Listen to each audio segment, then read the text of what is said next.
First.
Alright, let's get this thing started, shall we?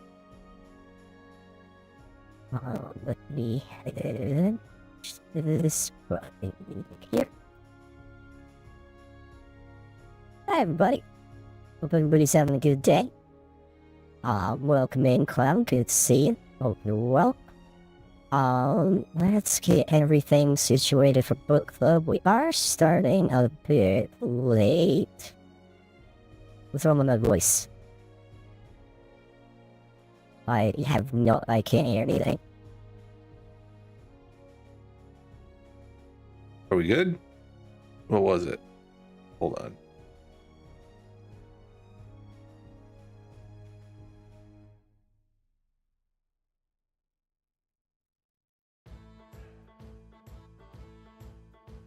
Dude, I have no idea.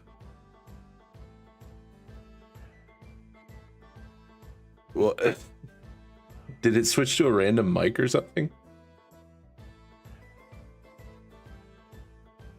Yeah, legitimately no clue what that was. I have voice mod on for some of the alerts, but it was being weird, so it must have turned something on. Let me see.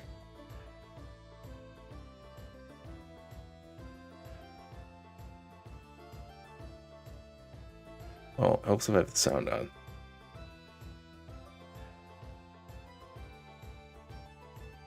Oh, that's weird.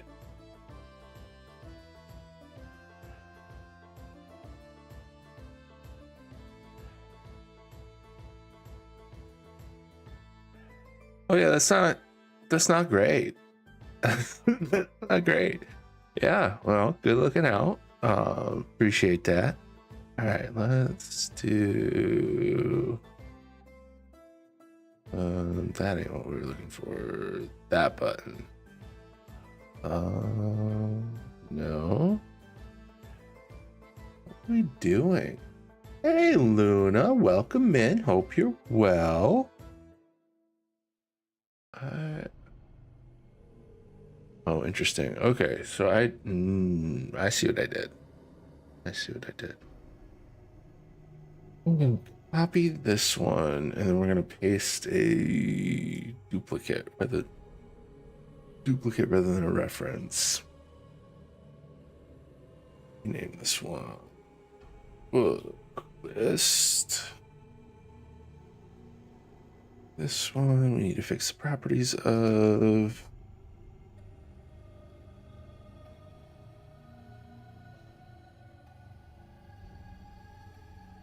All right, and boop. Spoilers. They are spoilers. I'm good. Just annoyed with WoW second day. I mean, fair. I can't blame you there.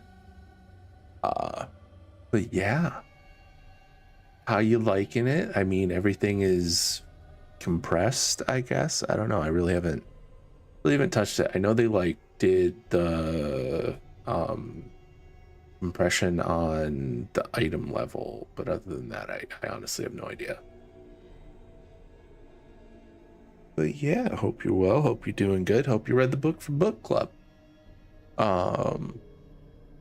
I feel like we should probably give people a minute or two to show up, and then we can get started on book club. But yeah, hope you're doing good. Haven't seen you in a minute. Didn't finish Lemix. Now I can't finish it because the invasion is bugged. Can't finish what? Invasion is bugged. Which invasion?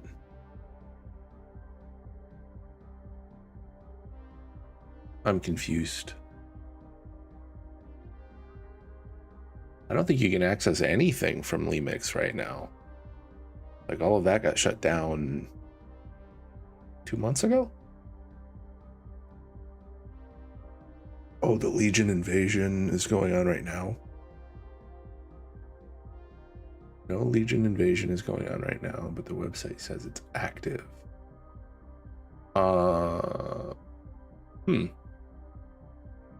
That's weird. Stressful doctor visits, everything is good now. Hey, there you go. All good for 3 months is not bad. All right. That's, I mean, could be worse. Could be all good for a week until next doctor visit. But yeah. Okay. So I'm trying to think of how we're gonna do this, because last time we were kind of all over the place. We were discussing like vagaries, which is fine. Did we want to keep it kind of vague, or did we want to do more detailed? Actually, you know what? We'll just do a poll. 1 vote per person. How do we want to handle book club today?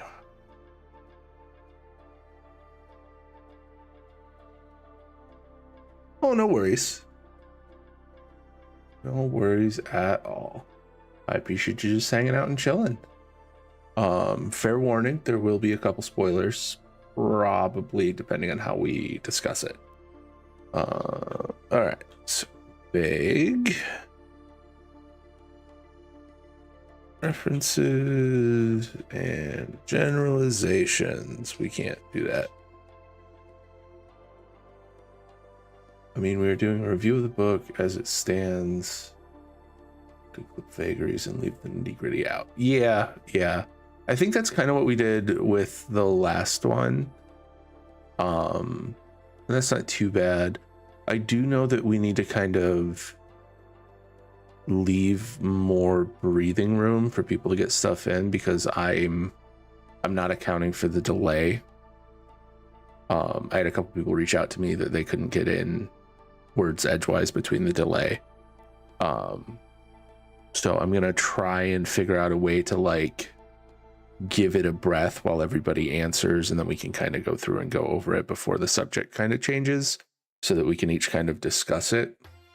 Trying to think what we could do as kind of a background thing while that happens. We could probably turn on like marbles on stream or something to give people time to do that, so that something's kind of running. Or I don't know. We could, there's got to be something we can do. I'm not sure what though. Timer poll. Oh yeah, there we go. Put a poll up. Yeah, that's a good plan. That gives everybody, 5 minutes or something to post their answer. I like that. That's good. We'll do that. You can go down the list answering. Yeah, for sure. I like that. That's a good plan. We'll do that. Okay. Yeah, we'll kind of stick to vagaries, and then once we get through that, we'll pick the next book. We'll kind of go from there.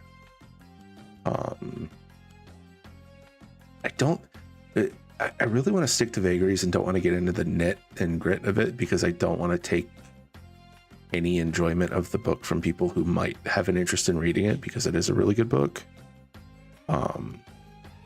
So yeah, that's probably how we'll handle it.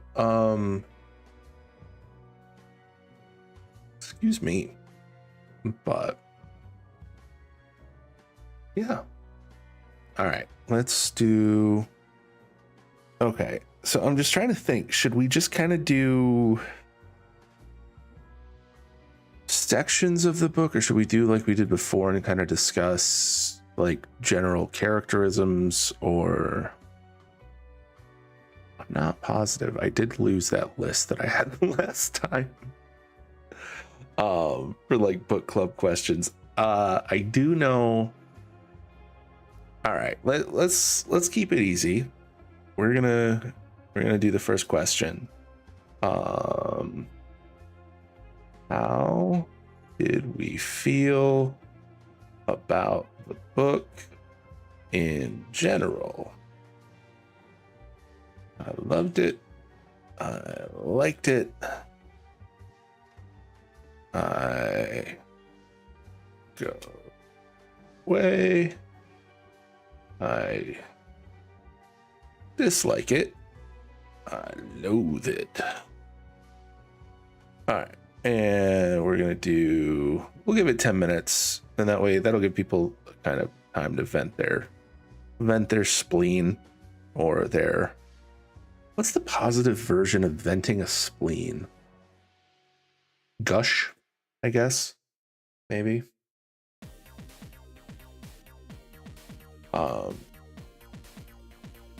But yeah, so in general, I love this book. I love the whole series. If we hadn't read this, I probably would have reread it anyway, just because I enjoy these books. This is probably going to join the rotation of stuff that I read once a year, along with like the Dresden Files and a few others that make it into the rotation every so often. It's really good. It's such a good fucking book, dude. It honestly, I think the biggest selling point for me, just in sheer enjoyment with the book, is that it was very glib. It's very like snappy and to the point, like retort wise, and that's kind of where I hang out in life. That's where I like to be. But yeah, so like we were saying, take this time. You can feel free to vote in the thing, but put your opinions or anything else that you might have in chat, and I'll read those once I get through what I'm kind of going through. But yeah, no, in general, I really love this book. I love the tone of it. I know a lot of times with first books, you wind up so like muddled in world building and all of this other stuff where you're trying to like build up to stuff that the whole like story of it kind of gets lost, or it just kind of like drags on because they need to tell you so much about what's going on in the world. I didn't feel like this one did it.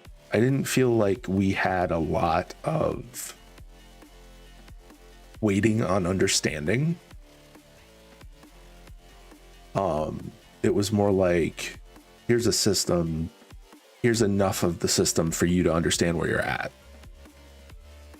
And you're just as lost as the character you're following, which is what I like in a book, because if you come into a system of like, if you're entering a book that has a system of magic and you understand the system of magic immediately better than the character does because the author over explains it, it's not fun. Like sometimes it can be pulled off properly, but most of the time it doesn't. Like if you understand it because you can see from multiple characters' perspectives, that's one thing.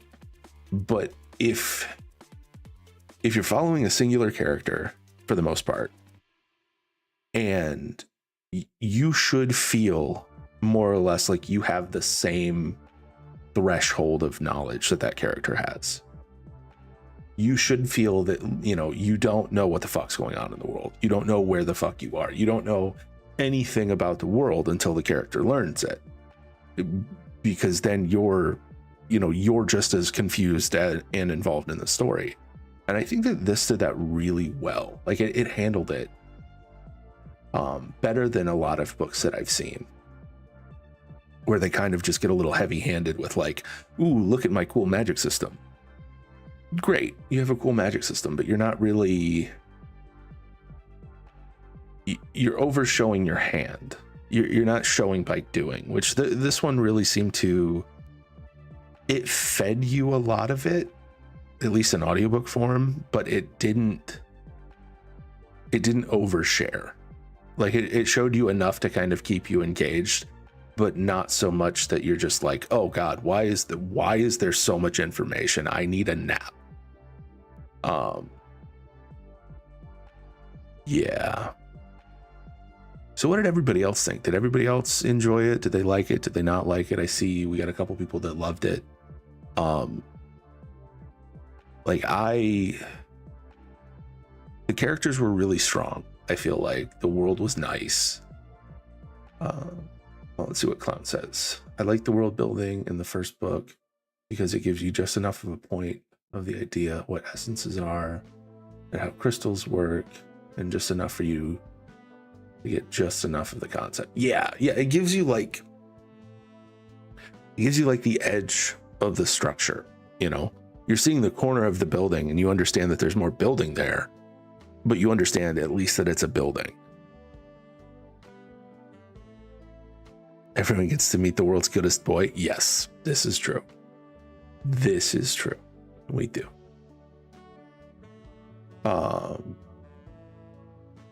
But yeah, no, it's just, it's really nice when you're not just flooded with information, because like this was really good with this, because you really felt as you followed his growth and as you followed the story that it was, everything was kind of, you could feel almost in the story, in the writing itself, where everything was starting to get more clarified for him. Like he was starting to understand more, and some of his like preconceived notions that he came in with made less and less sense in the world that he found himself in. And like you could see the shift start to happen as like time goes on in the book, which is nice. It's nice to see a character that actually grows as the book progresses, even when it's a first book. I also think the way they explained essences was good. It makes people immediately want to start making essence combos. Like when they talked about the rest of the characters' essences and their confluence essences. Yeah, for sure. It gave you just enough to be curious. And that's important. If you're not curious about the magic system, if you're just like meh, it's not a good magic system. Like realistically, at the end of the day, if somebody's like, oh yeah, this is how we do magic, and you're just like, okay, get on with the story, please. Like, do a thing, dance for me, like, you know, it's not a good magic system. But I do think that this was, it led to more curiosity, and you definitely had more. I'm trying to think of a way to put it. For a book of its length, there was more character development than I expected, which is great. Like, it's a wonderful thing to see a character develop while at the same time it being very action oriented.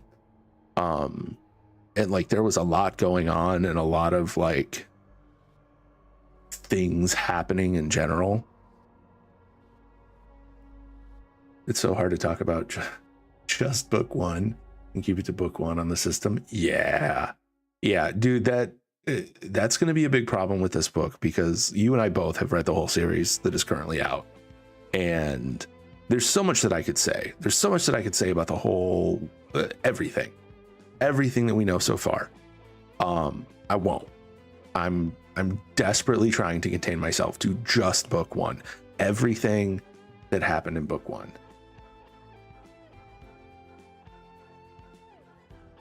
Yes. Yeah. Well, what's weird is normally, I feel like normally, especially in a longer series like this, with a first book, you're not seeing as much character development as we see in this one. Normally in a first book, you're seeing world building, character establishment, general world shaping and stuff like that. But we saw a lot of like bits and pieces that added to the weight of the world, if that makes sense. We saw a lot of the shape of things getting put together, and all of the pieces of, you know, people and how systems work, and how the religions of that world work, and how all of the like various things occur. And that's really interesting. Like, it's really good to see something like that in a book, because it's not the expected with a first book that you're pushing some character development.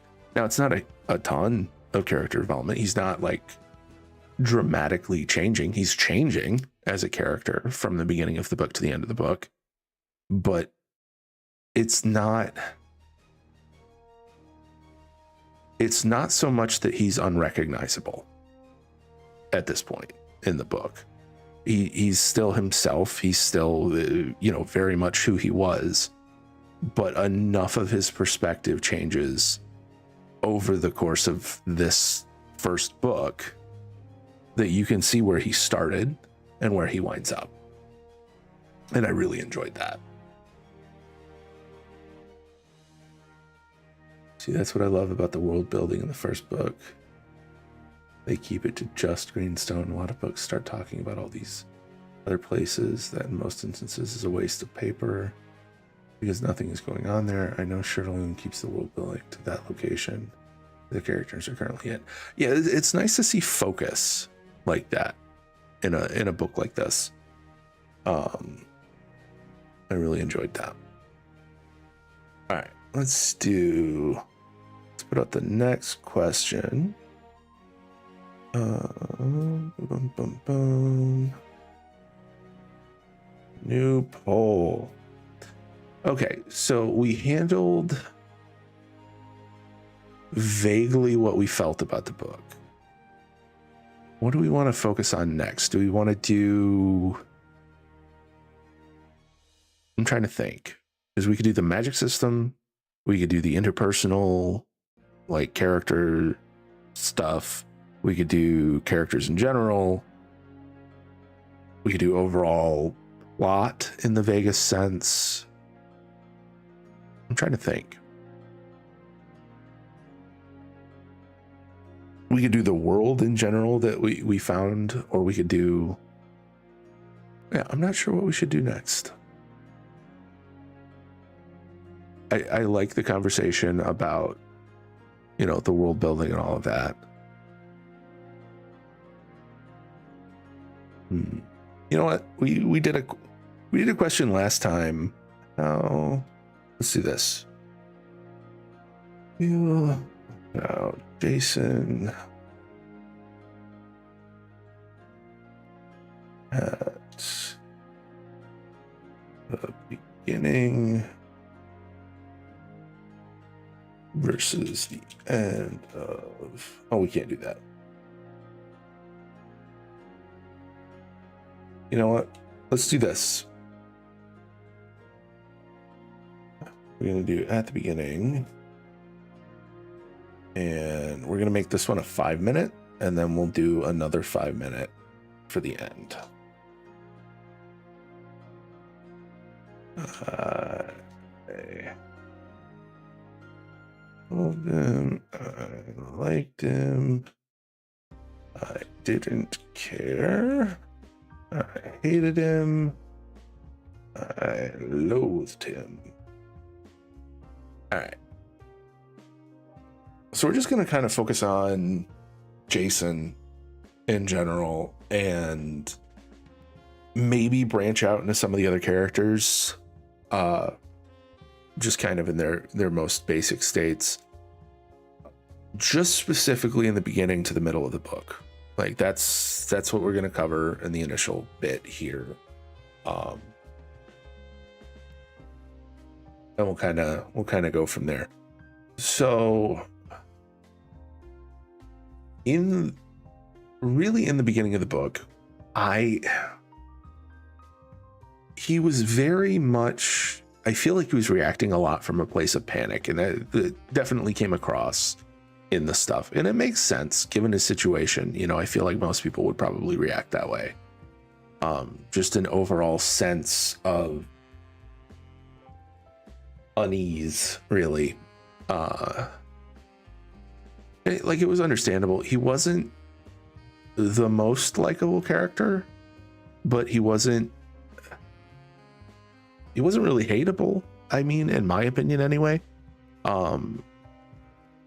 He was kind of a dick occasionally. Some of the things he did were intentionally stilted, if that makes sense. Like he was really punching down a couple of times, especially toward why can I not think of that guy's name? That one annoying asshole kid, I can't think of his name. Like the person he was punching down toward was a dick, but like he didn't really have the ability to fight back with somebody on the like social intricacies that Jason was fighting on. Which, yeah, Jason did it to prove a point and kind of get the word across, but it not the best thing to do. Like, he could have done it in a different way and still accomplished his goal, I feel like. It doesn't make him a bad character. It just makes him human. He's going to make some mistakes.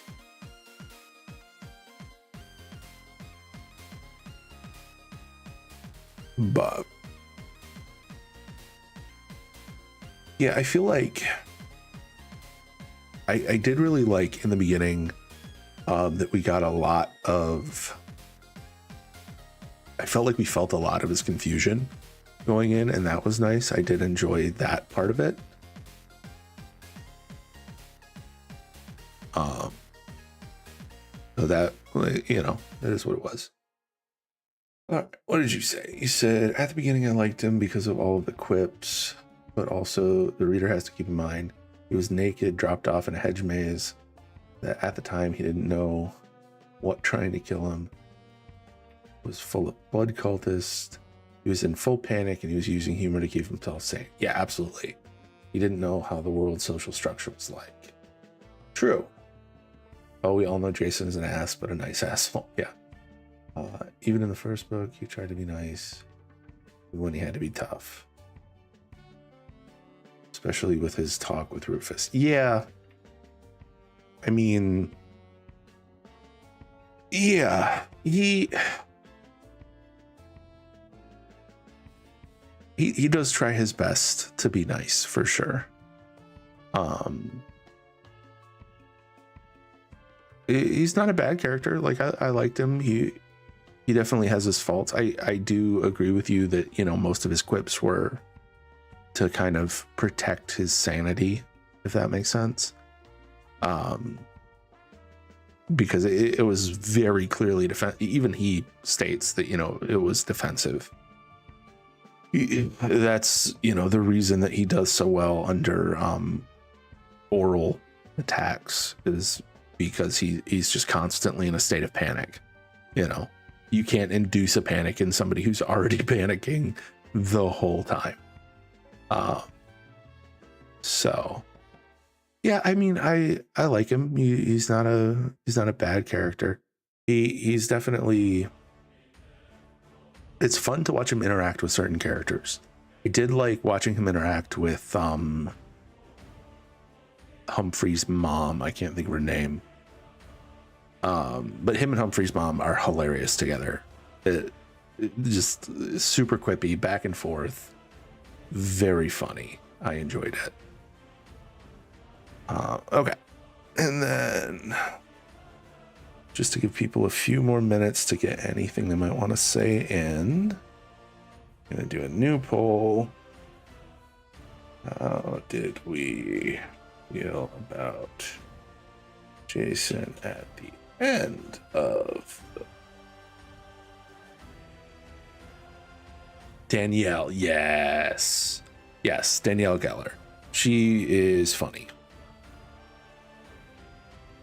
Okay, I loved him. I didn't care. I hated him. All right.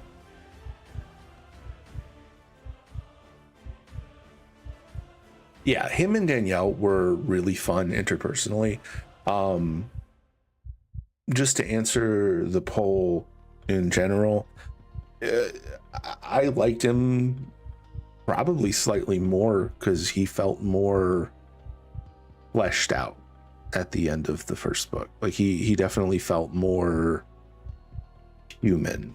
Like that was one of the things that I really enjoyed, is that he felt very thought out in most of his actions. Like it definitely felt like a real person making the choices, because a lot of the stuff, while it is outlandish that certain things like that would happen, it is also, you know, it's a nice thing that you could see the weight of some of those choices. I think most readers will dislike or like him in the first book. Towards the end, he has somewhat of a direction, and his character and his more built out more.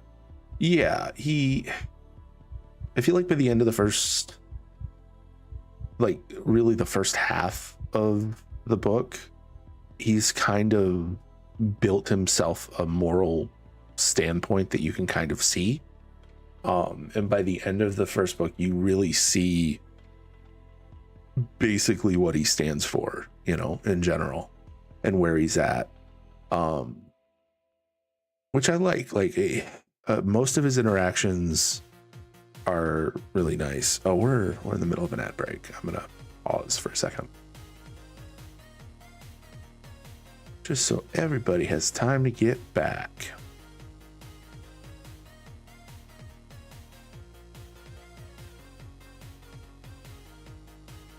I mean, even early on, you know, he's anti-authoritarian. Yeah. We'll get to that. I'm here for it. Let's let this ad break roll out.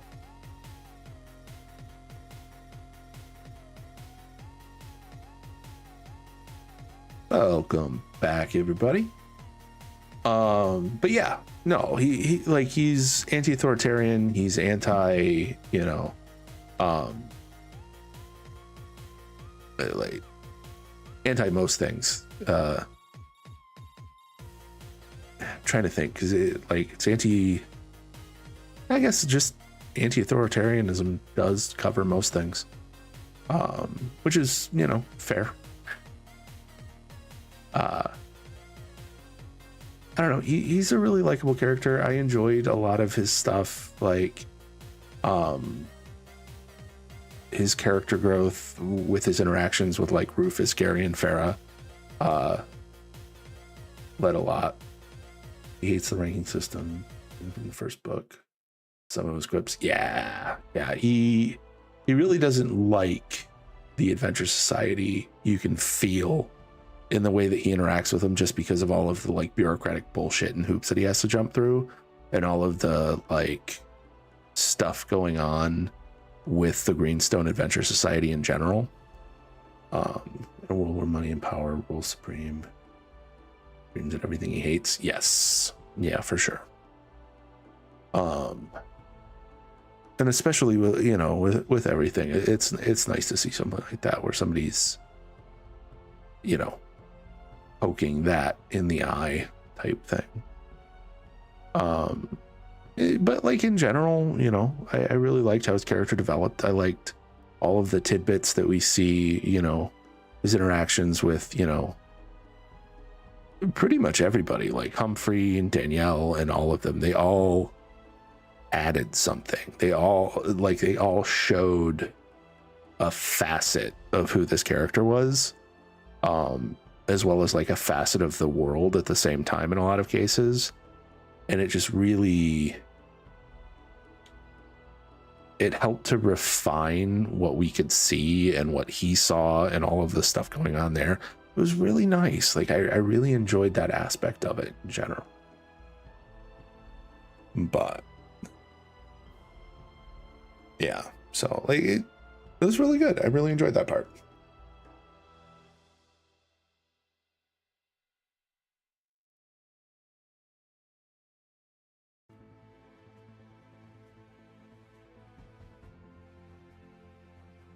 Yeah, I also like that Sherilyn conveys Jason's emotions early on too. Like, you know very quickly if Jason liked or hated someone. Yes. Yeah, he's never shy about that. And that's great. Like that's a really good like, it's nice to know without like, oh yeah, well this person was clearly using doublespeak to talk to this person.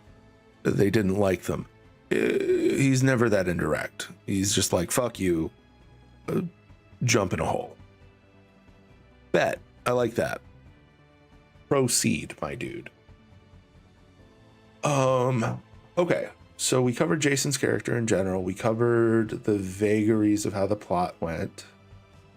What else should we cover, I wonder?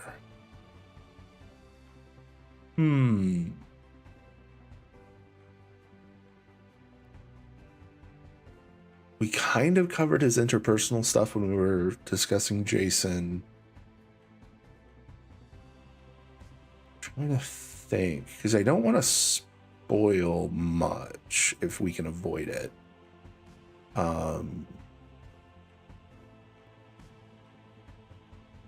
Maybe we should talk about the magic system a little. Yeah, let's do that. Let's talk about the magic system. How did we feel about the magic system? I liked it. I don't care. I disliked it. I hated it. All right, we'll do. Yeah, we can probably get. No, let's give people a minute. We'll do 10. Okay, so the magic system was interesting. I love a good cultivation system, which is like, this is kind of derivative of one in general, because it is technically like cultivating power, but it's not the way that you standardly see it in cultivation-esque novels, while at the same time being fairly similar. Like, there is clearly a system because of the way that Jason perceives the world through his interface, but like, it is very cultivation-esque. I do like that you're kind of forced to be curious about a lot of it. It's intentionally left vague. It's intentionally left basically to the, like we were talking about before, it's led right up to the point of where Jason knows, and that's where you stop. Like, that's what you know. You might get a little bit more listening, you know, when he's talking to other people that are like higher up the food chain than he is, like hints and bits and stuff that it's like, oh, I wonder if what this actually means or what this is about. But mostly it's, you understand what the character understands, and I really find that refreshing with a magic system in a book. I like to be in the dark on stuff like that until it's relevant, because I feel like in a lot of books, when they have a good magic system, it's very much intentionally like, look how fucking clever I am. Look at all of this stuff. Look at, you know, look what we did with this. Look at how, you know, eclectic I'm using this, and you have to know how to do this to do that. And it's like, yeah, that's cool. Like, it's an interesting system. I definitely understand that could be very neat. But this was very much like, I liked that even though on the surface of it, this system seems simple, that the actual like usage and implementation of each thing had some variety. You know what I mean? Like, a lot of his abilities and stuff, it said specifically that it was for this thing, but then he realized that, you know, oh, if I do this, it does this. Oh, if I do that, it does this. Where like he intuited an understanding of, oh, well, I need to like stack these two things up to make this thing work better. And then when he finally gets to the point in the book where he understands that, you know, like, he has to like work his fighting style in with his essence usage, and it all just kind of clicks and meshes and finally becomes like a cohesive whole. And he really kind of just starts going like hog wild and trying to like test how it works and put everything together. That's when you can see it really become something more. Like, because before he's like, oh, I have, you know, magic spell X, it does magic spell, I do this thing.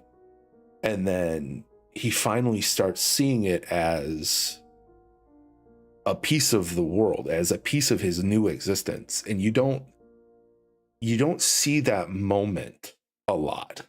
You don't see that realization that like, oh, this is a part of not just life, but like how everything works here. This is deeply ingrained. Like, I liked that the magic system, he specifically mentions that there are like skilled tradesmen, like the people who do the plumbing and stuff, that they might not have essences at all. They're just very skilled in one particular branch of magic that specifically has to do with like indoor plumbing. Cool. Like, that's really interesting. It's a neat system where you have the ability for somebody to just learn any type of magic if they have the patience and effort to do it. But you also have people who theoretically have essences that could make that easier to do. But it really shows like a freedom of implementation and like a weight of that thing in the world that I feel like you don't see a lot. Like a lot of the time, I feel like in most magic systems, it's a tool, but it's not terribly necessary, if that makes sense. Like it's not a part of the world that really is needed to be there. It's not a part of the world that really adds anything. Whereas this felt more organically whole with the world in general. It felt like a thing that existed as a just, you know, you have the world and the world has its issues, but you can only solve some of those issues if your power like meshes to get rid of the thing. And I feel like a lot of the time you don't see that. You don't see that nice organic balance of power versus usefulness, because it's not just, it doesn't feel like a tool. It feels like it's not even that it feels like an answer to the question that's being asked. It feels like it's the only way that question is going to be answered. You know, like, yes, I don't know. It's interesting to see stuff like that when he's fighting stuff that outclasses him, which he does a couple times in the book. And he's specifically utilizing his strength and like pushing, you know, and doing all of this stuff to kind of get to that point. And it's just like, it gives it a lot more reason to exist than I feel like I see a lot of. I love the essence system, being able to combine things and create a whole ideal around it. Yeah, that's also really cool. But I loved how much importance the abilities had. Like, if you took all of the essences away from everybody in the world and the monsters all still exist and all of that stuff, like, they'd be screwed. They wouldn't have the ability to do anything about half of the issues in their world, you know? Like, it would be a much darker world if people didn't have, you know, essences to deal with the monsters that are running around. So it feels like they're necessary. They're not just, oh, hey, I can cast Fireball. It's, oh, hey, I can cast Fireball to help save these people. I can do this to do that. And yes, you have people who are very human who aren't necessarily doing things for the benefit or things for, you know, things that are people that are exploiting everything like normal. But it's nice to see something so tied in, so just like wrapped up in the world. You don't see that a lot. Like, realistically, it's not a thing that most people put enough thought into when they're introducing a magic system like this. That's not great. Windows just crashed on me. Are we still live? Can somebody drop an emote if we're still good?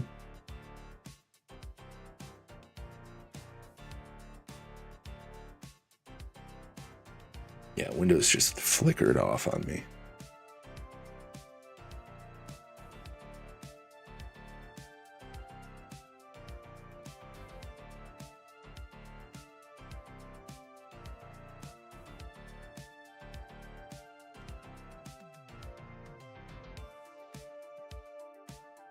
But yeah, I don't know. Like, I just, I really enjoyed it. It was a good book. I have no idea if y'all can hear me or anything. Fingers crossed that you can.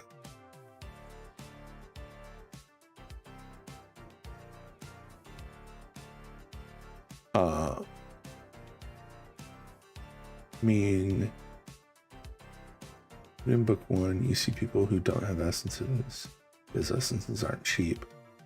Going back to the authoritarian people, families say for years for their children to get one. Yeah.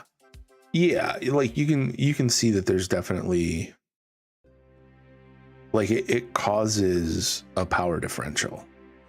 Like it causes a natural vacuum to occur of, you know, power versus, you know, might makes right types of societies, sort of thing to naturally happen. And it's nice to see something that's kind of talking about and fighting that at the same time is interesting. I don't know. I enjoyed it. And Jason got 3 very early on. Crystals as well. Oh, yeah. Yep. He was richer than 90% of the population. Yeah, because of his Outworlder perk, basically. Yeah. I mean, that's interesting. I really enjoyed it.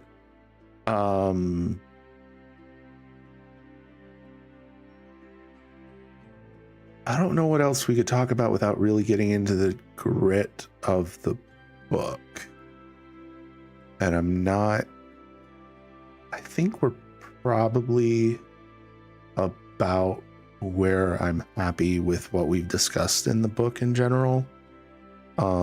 Because if we get too much into anything else, we might spoil some plot points for some people, and I don't know if everybody's caught up or where everybody is. I know a lot of us have finished it, but it could go either way. So yeah, I don't know. I really enjoyed it. I hope everybody else did too.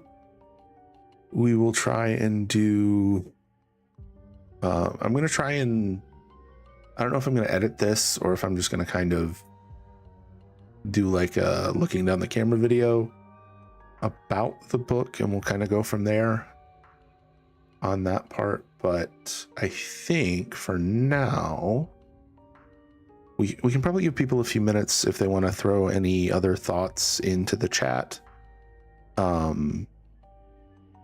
Yeah, actually, let's do that. I'm going to do a new poll. Final thoughts. I have something to say. I'm all talked out. All right. So this will be the last section. I do kind of like this as a format because this kind of gives people the ability to speak up as we go, select the one that they more or less want to do. They don't have to, but it gives us a nice 10-minute window where people can speak up about a singular question as I kind of ramble on. And then once we do this, we'll see what we have book-wise and where we want to wind up for the next one. Overall, I love this book. I would reread it again in a heartbeat. Honestly, I want to reread the whole series again. I do think, I know that I've said repeatedly that I kind of want to do one book from a series this year at a time. But the more I've thought about it, the more I think I might want to do the first 2 books in a series. Not necessarily one after the other, but like within the same year. Just so that people, even if they weren't necessarily huge fans of the first book, they kind of give it a chance. Because I feel like a lot of the time the first book is very much world building, and then the second book kind of really cinches it together. So that might be where we end up. Vote on a series and just do it, like do the whole series over the course of the year. We could do that. I mean, that is potentially a thing. The only reason that I didn't want to do a series, yeah, probably. The reason that I don't want to do just a series on its own, like just one after the other, is like realistically we could, but I don't want somebody to come in at like meeting 8 of 12 and they're so far behind that it's just a monumental task for them to catch up, you know, where they feel like they're going to have to go through all of those books that's taken us 8 months to get to, and they have to do it in a month to get caught up. Like, for some people that's more than they can handle. And I want to make it easy for people to kind of hop in and chat and have an excuse to read a thing, because not everybody has the time or the energy to do it. So like having it as potentially an audiobook or an ebook or whatever makes it easier. But if you have to do like 8 ebooks to get caught up to where we're at, it's kind of a big ask. So it's definitely something that we can all discuss and we can talk about in the Discord as to what we want to do for next year. But I think for this year, we're probably going to do, I'm thinking probably maybe like 1 or 2 books from each series. So like once we get to like 6 books, we'll cycle back through what we already did.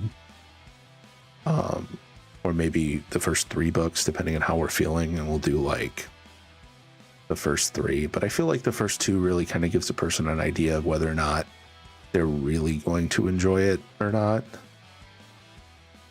But it is what it is. Yeah, I don't know. Long story short, I really enjoyed the books. I do think that anybody who hasn't or who's just hanging out should, you know, take the time and go read He Who Fights with Monsters. It was really good. I enjoyed it. Like, I enjoyed it. Honestly, I think a lot more. Well, I know I enjoyed it more the first time that I read it than I did Heretical Fishing. Heretical Fishing was good, but it was very... not a lot happened. Like, some stuff happened, but not a lot happened. Whereas He Who Fights with Monsters, a lot happened. A lot happened in just the first couple chapters, honestly. But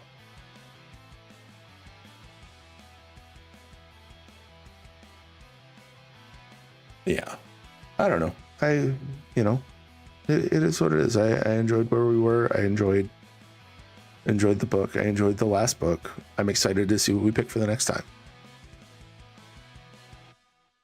Yeah, I mean, it doesn't always have to be about combat, but like, even without the combat, I feel like there was a lot we didn't see. Yeah, definitely. Definitely more slice of life, for sure.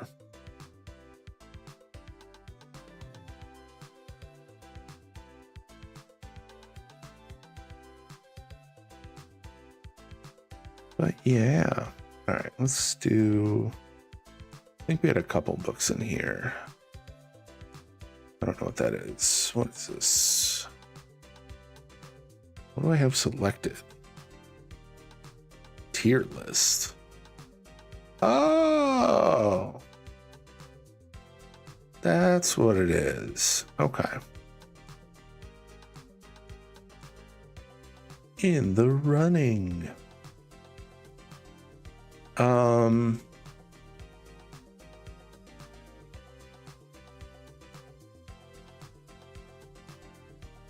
don't remember how we got these, but yeah, we're just gonna do that.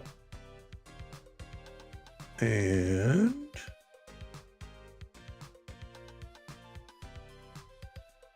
grab that, pop them over there. That'll work.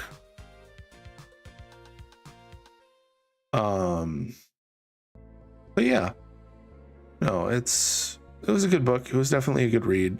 I suggest that everybody takes the time and reads it if they have the ability.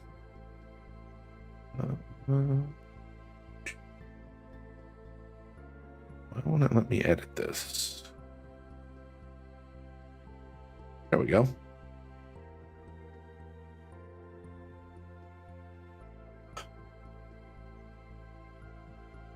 Yeah, like I don't mind a good slice of life one, but I like something to be happening. I like something pushing it forward. I feel like even with Beware of Chicken, which was pretty slice of life, something was occurring.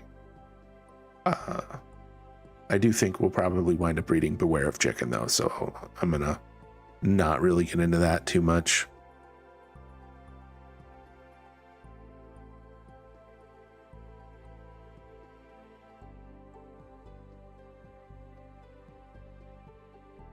Yeah, no, it was a good time. I enjoyed the shit out of it.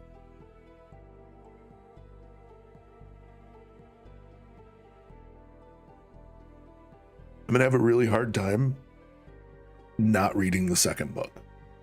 Just like real talk. I want to read the second He Who Fights with Monsters like right now. But trying to be good. Trying to be good for sure. Oh, looks like we're about to hit an ad wall. But yeah, if anybody's got any last minute thoughts or wants to throw anything in, don't hesitate.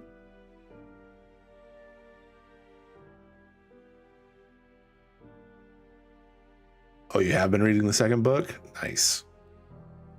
I mean, you picked up the new or your latest unsold book today, didn't you?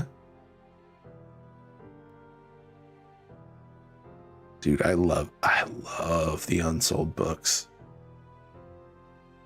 Did you tell me which one you were on? I can't remember.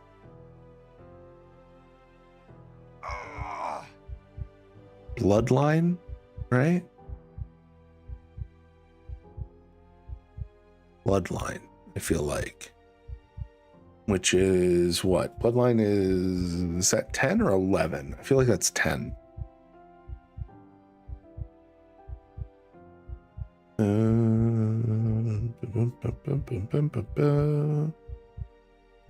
It is.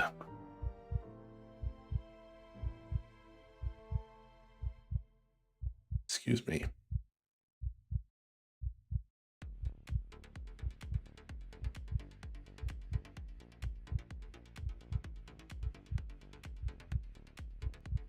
Where is it? Okay. Uncrowned Lord.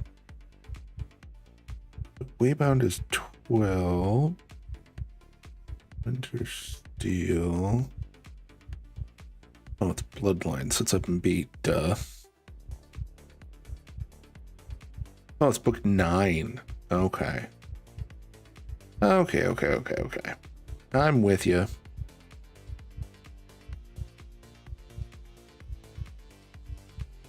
That makes sense. I'm picking up what you're putting down.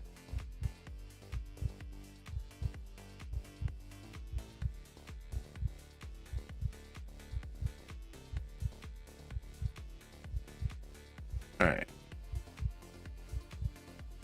I'm going to pop this on to that and that. I'm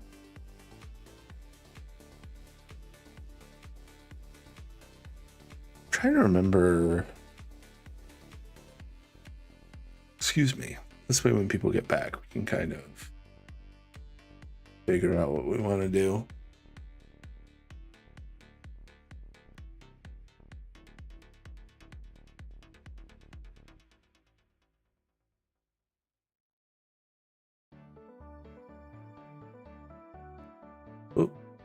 That's not what I wanted.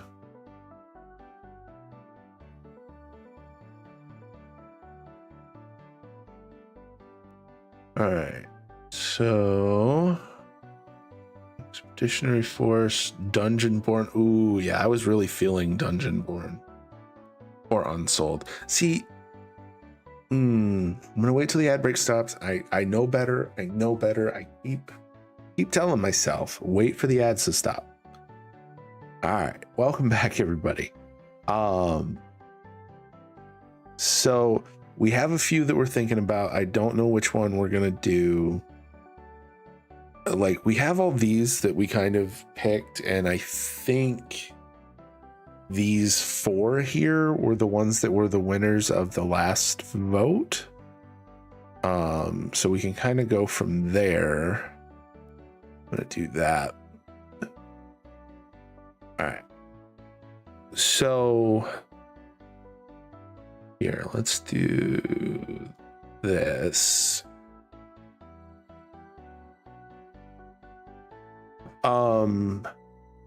I'm just gonna kind of give the basics of what I remember of each of them, at least from the vagaries that I read online, and then we can vote as to which one we want to do next.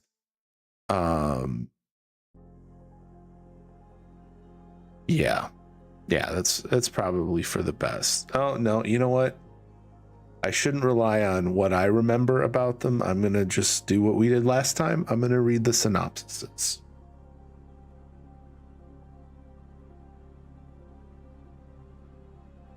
Okay.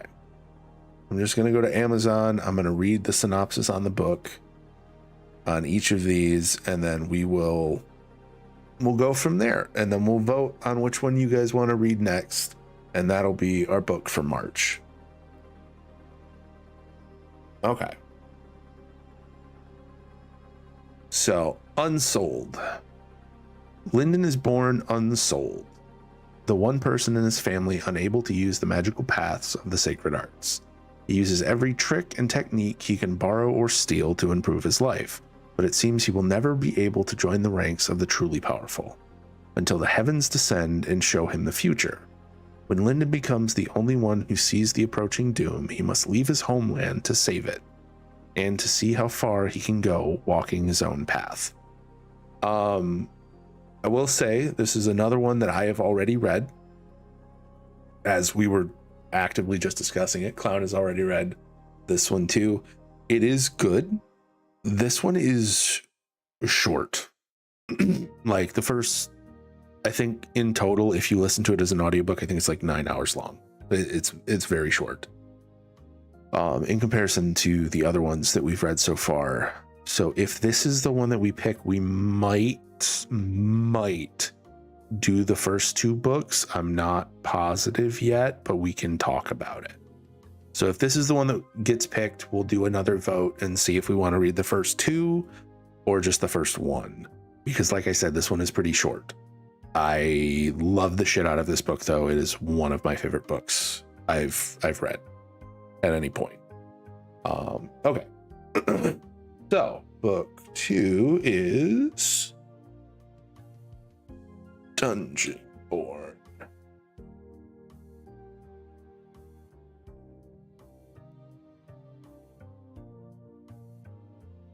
All right. So we need to move the arrow. There we go.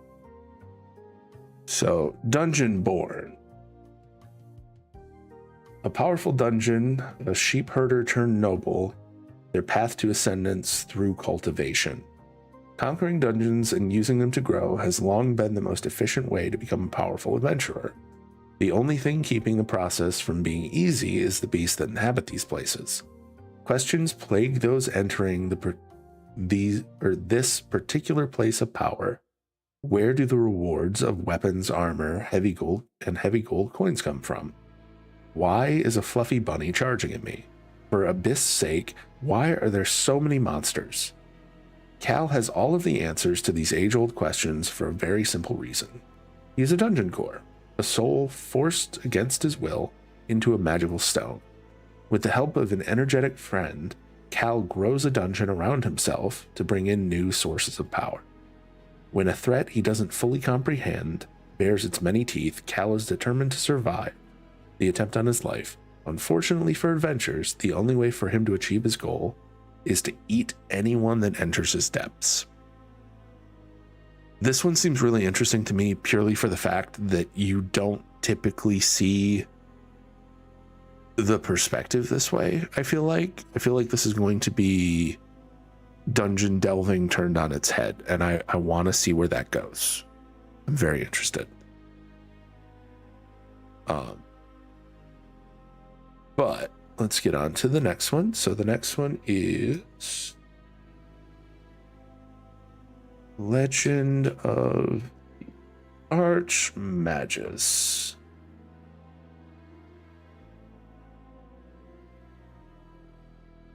Okay. So this one is... Wait, does this one have... Hold up. This one might actually not be in the running, because I wanted specifically ones that had audiobooks, and I'm not seeing it that this one has an audiobook.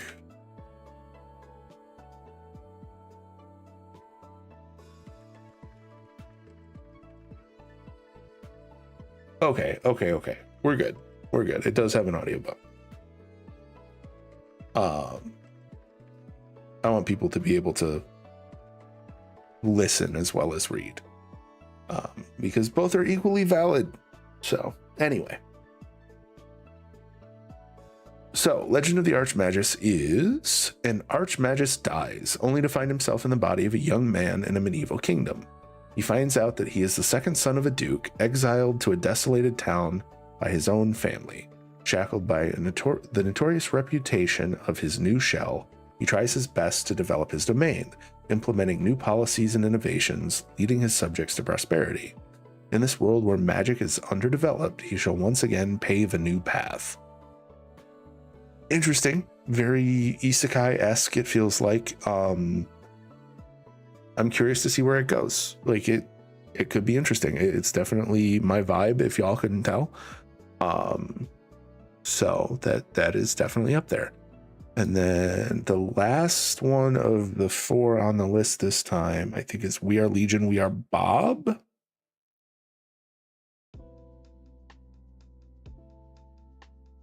Yes. So We Are Legion, We Are Bob. We can throw one more in if you guys want. If you guys want one extra book in the choices, just say yes in chat. And I'll throw one more in from the vote that we had the last time. And we can go from there. If you guys don't care, we can just leave it at 4. It's not going to matter either way. We can pick whichever. Okay. So We Are Legion is Bob Johansson has just sold his software company and is looking forward to a life of leisure. There are places to go, books to read, and movies to watch. So it's a little unfair when he gets himself killed crossing the street. Bob wakes up a century later to find out that corpuscles have been declared to be without rights. He is now property of the state. He has been uploaded into computer hardware and is slated to be the controlling AI of an interstellar probe looking for habitable planets. The stakes are high, no less than the first claim to entire worlds. If he declines the honor, he will be switched off, and they will try again with someone else. If he accepts, he becomes a prime target. There are at least 3 other countries trying to get their own probes launched first, and they play dirty. The safest place for Bob is in space, heading away from Earth, top speed, or so he thinks, because the universe is full of nasties, and trespassers make them mad. Very mad. So this one is also interesting. Like, I could see where this one would be really fun. It's a little bit more sci-fi tilted, which, so long as it's good, I tend to be into. I don't often go out of my way for sci-fi books. Not because I don't like them, but just because I don't. A lot of them tend to just be highly war-centric. and not in like a I feel like most of them are just like, this is a battle that happened a lot of the time, rather than a lot more interpersonal building and stuff like that. If there's interpersonal stuff or interesting stuff, I'm here for it. But this one seemed interesting. This one kind of seemed on par for it. Okay, so now that we've read those, I'm going to throw a new poll. And if everybody could just take a minute for the poll and put one vote in, please. What should we read for March? And we're going to do Unsold as option 1. Dungeonborn is option 2. Legend of the Arch, I guess, is option 3. And We Are Legion. We Are Bob is option 4. All right. So we're going to pop this up for 10 minutes. If everybody could just take a second, vote for the one that sounded best to them, and that'll be the one that we read for March. That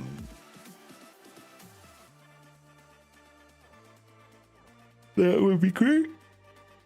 I'm not going to vote. I'm going to kind of let everybody else decide. But yeah, it's going to, I don't know. It'll be interesting. I'm either way there, you know, it should be fun, whatever we decide.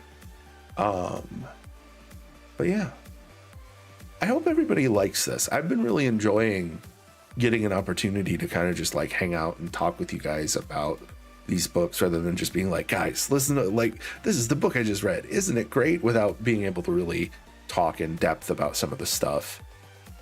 This has been really fun, and I've been really enjoying this. It's nice to have people to discuss the books that I've decided to nerd out about that month. And it helps me, saves me time picking when you guys are picking extra books. So it's like, yeah, perfect. This is a win-win. I like it. So, but yeah. I hope everybody else is enjoying this as much as I am.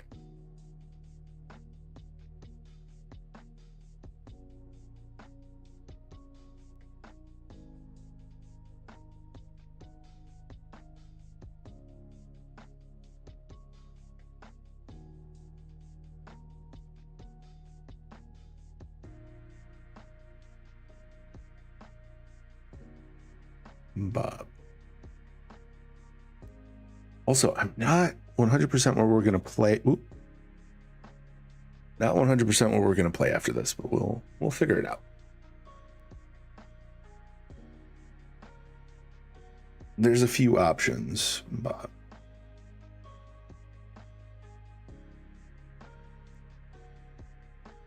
Yeah.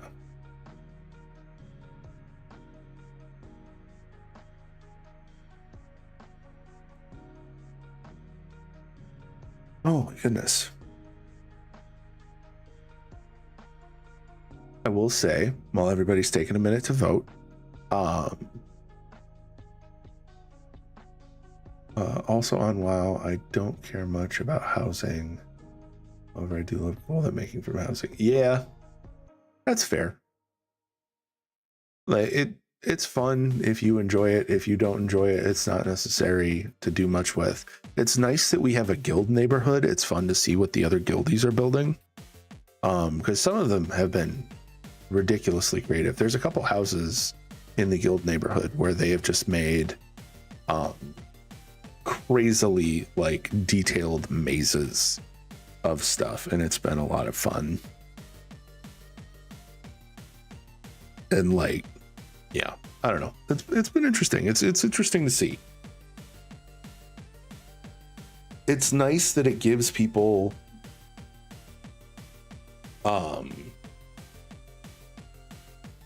a little more to do. I feel like that's kind of the intent with it, is that it gives people a little more agency in what they're doing. But for now, Peace Blooms are going for 10 gold. Lotus is going for 8,000 gold per. Not bad.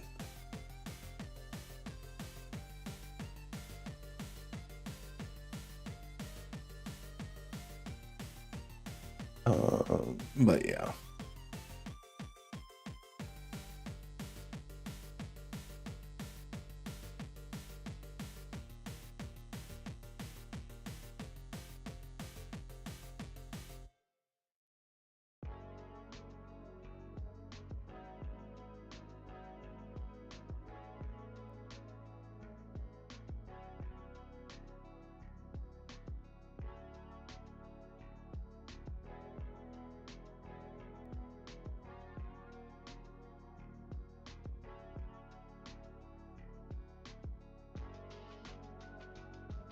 All right.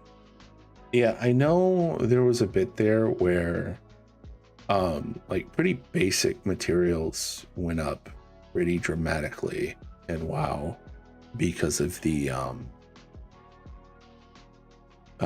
new housing stuff.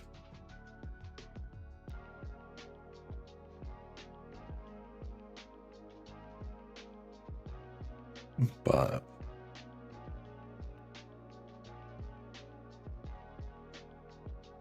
because I know, like, I think it was like an iron bar and like something else, and you could make one of the like ovens and they'd sell for like 5,000 or something. It was a little ridiculous, but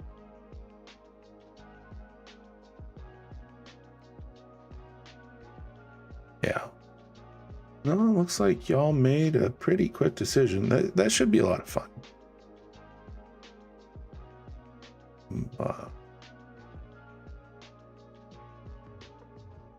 Ooh. We'll have to flesh this list out a little bit more. Well, I currently have 50,000 gold in old world herbs. Oh, nice. I'm fucking broke in that game. I need to do some gold farming because this is normally the time when people make a goodly amount of gold. Is the like in between now and like 2 weeks from now, 3 weeks from now. But realistically, I just want to make enough gold in WoW to unlock all of my war bank, and then maybe have enough gold so that the next time that the auction house mount shows up, I can just buy that with gold. Because realistically, for like the sheer amount of gold that auction house mount costs, it's not that much. Like, it's really not that much. Going to be a scribe at midnight. It's going to be not for. I feel like they always kind of point toward it being like crazy for gold making, but it doesn't wind up being as high as projected, because you wind up with somebody who's just going to consistently undercut you for no other reason than they can.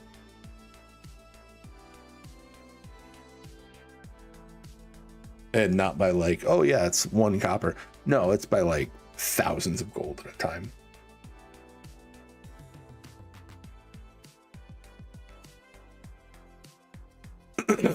But yeah. All right. Let's see here. We got a couple minutes left.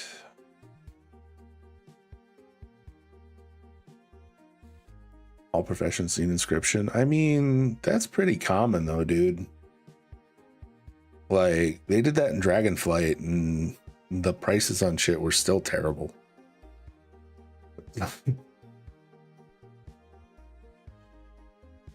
Like,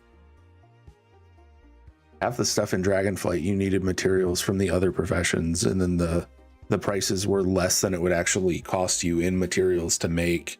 And it wasn't because it was cheaper to craft them when you had a high proficiency. It was because people were literally just basically saying fuck you to everyone else because they could, because they weren't still making a profit. They just felt like it. Oh, they're bringing moats back. Interesting. People hated those. I liked them. People hated them.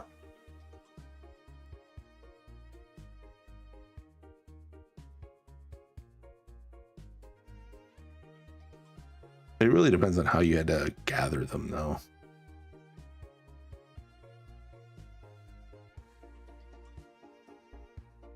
I mean, missives and madness runes are going to be a thing. They always are. It doesn't change anything. They're always there. People just don't care. Like the initial run, when in the like first month of the expansion, you can make some money with missives, and you can make some money with Fantas runes, and you can make some money with the ones that give you like profession points. But herbalism is the only profession to get the essence of life. That's weird. That's kind of shitty. I don't like anything where you forcibly have to use a specific profession to get a thing. Like it makes sense kind of that it's like, oh yeah, we're doing this for that reason, but like, fuck you. No. That's just making people spend more time to spend more time. All right. So, looks like for the month of March, we are reading Dungeonborn. I'm pretty excited about that. That's going to be a good time. It should be fun. Yeah. And then we'll kind of go from there. We'll probably do our next, let me look at the calendar. Our next meeting.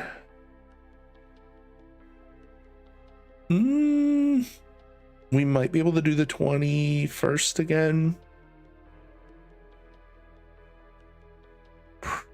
Potentially. Yeah, potentially we'll do the 21st again.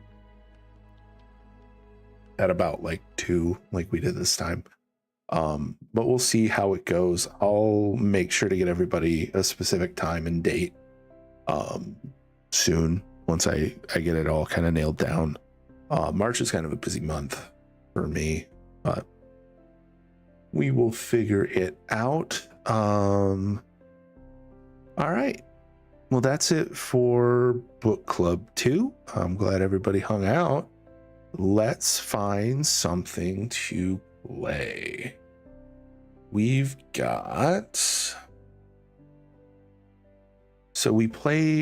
still got Sons of the Forest. We were playing Oddsparks last night. We could probably play Oddsparks again. We've got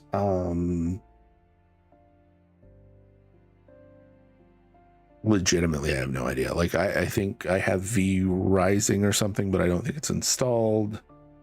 Let me look.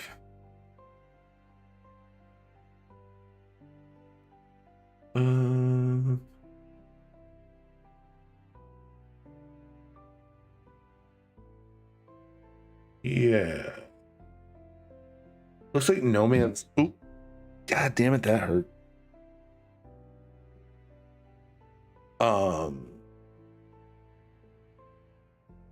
So we've got like Oddsparks. I think No Man's Sky has a. You know what? I'm gonna Google it because I know they have a expedition right now, but I don't know what you get. No Man's Sky expedition. And what is it called? Remnant.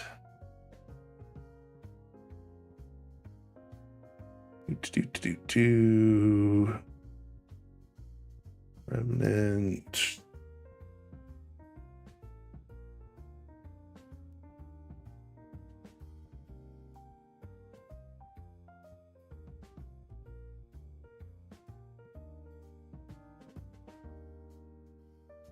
Okay, so for Remnant, we get some like updated. We get like a grav gun.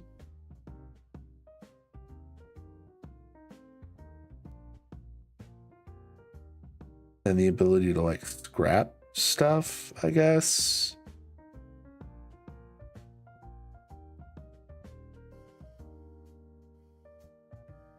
And we can turn one of our things into a dump truck. I guess.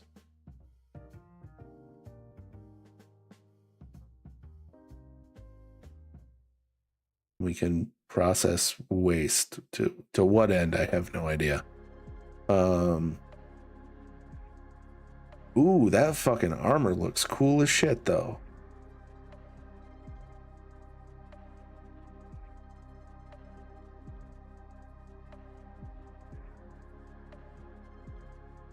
Capture Sentinel drones. New cabins for the Colossus. You excited? Nice, dude. New paint finishes. We can excavate. Exocraft mounted furnace. Interesting. Okay, so I guess there's like some stuff. You can make spider vehicles. Okay. So I don't know what the fuck to play, so we're just gonna do this. I'm gonna do a new poll. It's gonna be a quick poll. What should we play? And option 1 is Odd Sparks, because we've been playing that for a few days. Option 2 is No Man's Sky Expedition, and option 3 is Other, because I don't fucking know. And if you put Other, please write something in. You can do multiple votes. Multiple votes will cost you 10 friendship points. And this poll is going to be up for, let's call it 5 minutes. Cool. Y'all can vote for that. Does the poll thing work anymore? I don't think it does. They broke it somehow when they updated stuff. Yeah, it's just showing my freaking browser source for some reason.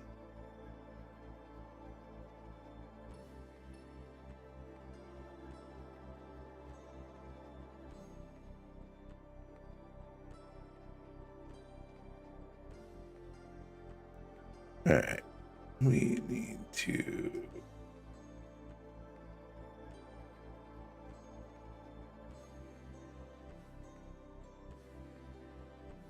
But yeah.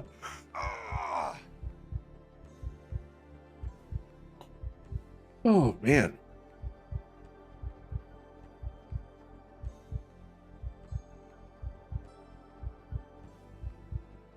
It really hasn't been that long of a day, but like, I honestly I don't think I've slept much since sometime last year. Yeah. It's does things to your brain, man. Mostly just makes you real fucking tired. Quite often.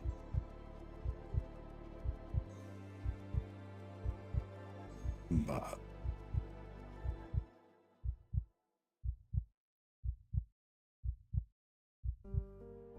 all right. Ooh.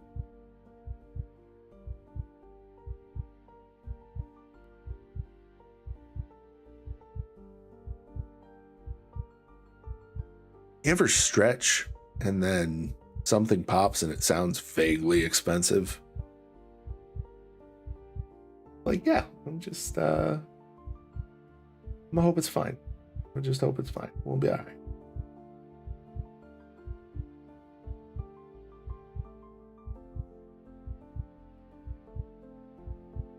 All right.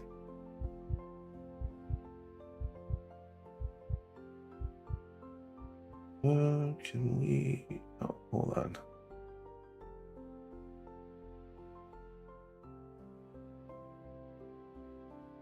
How we looking? Oh, somebody's definitely tilted the figures.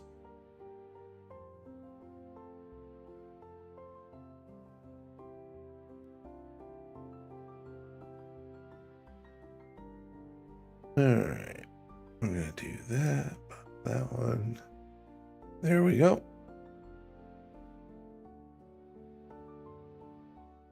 Wait for this ad break to end, and then we can pop over and see what's cooking.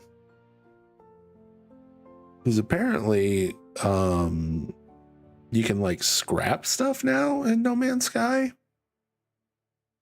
I don't know. We know how this goes, though. If I play No Man's Sky, I'm gonna get distracted as all hell. Welcome back, everybody. And build a Death Star or something.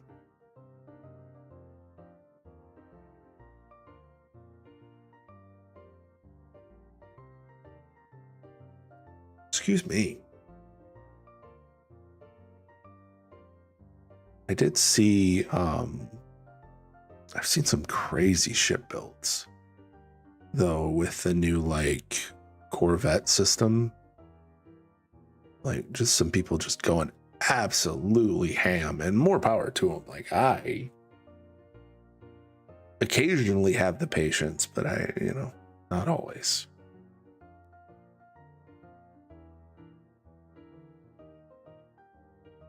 But yeah, all right. I'm gonna do.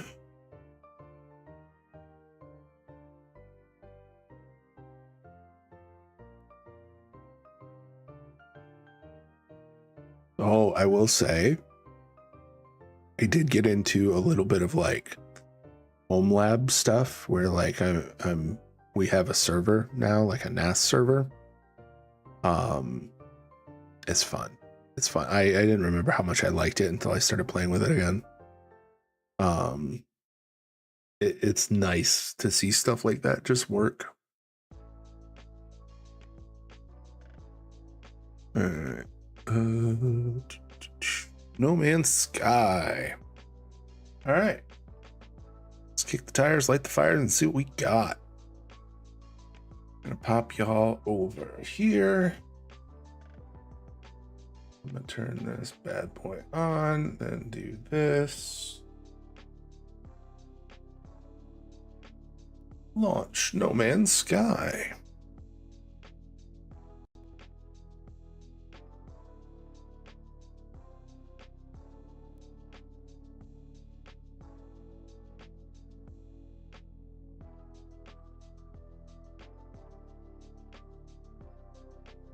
See you there, clown.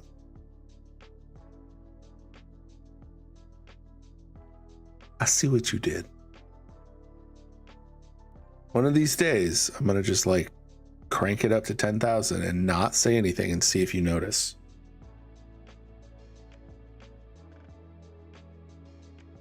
Like, you'll notice eventually, but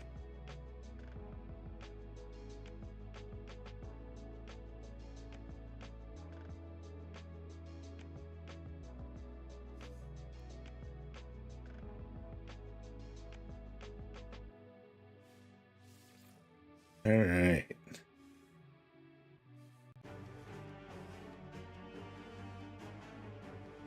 This one.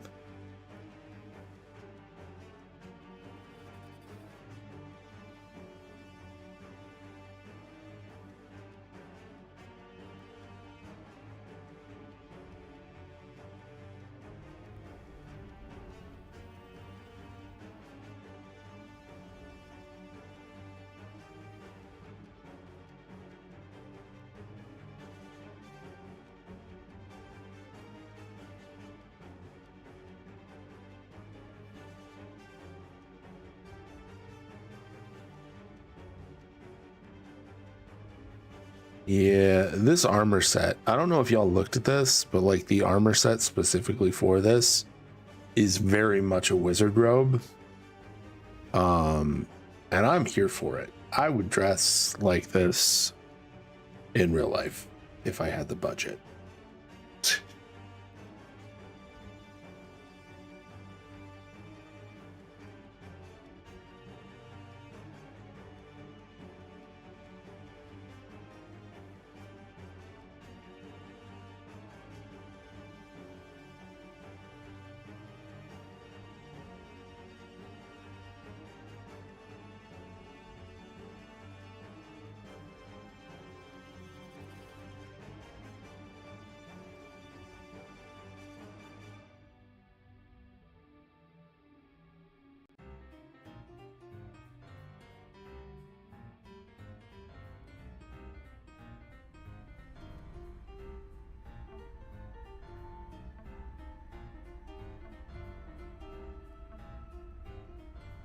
I fucking hate this part. Oh, and it froze.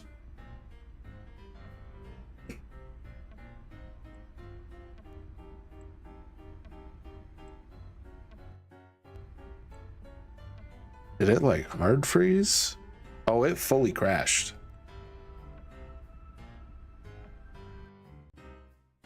Fully crashed. That's fun. All right, let's see how long this verify takes. Well, it says it's done. So I guess no time at all if it doesn't work, you know? Oh.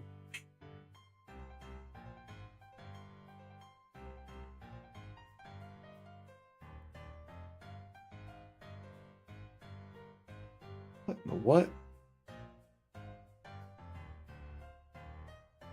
I hit start. I saw it start. It did not start.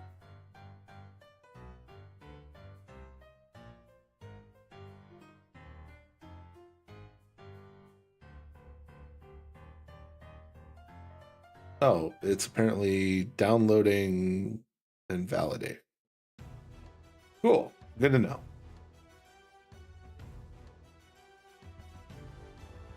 Yeah, I definitely need to like get into WoW and put a little time in because I want to get the stuff from the like repatch event all squared away and all that stuff.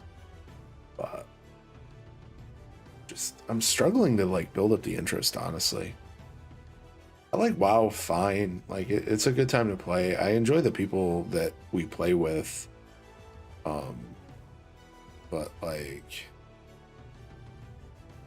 there's just a lot of honestly what feels like chasing FOMO. But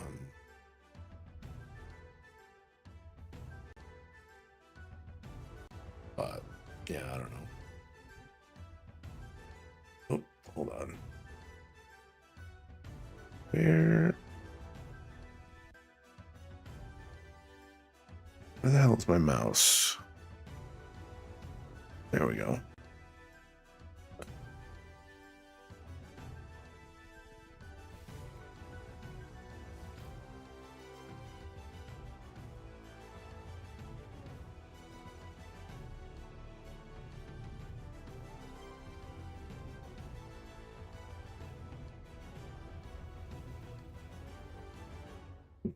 Oh.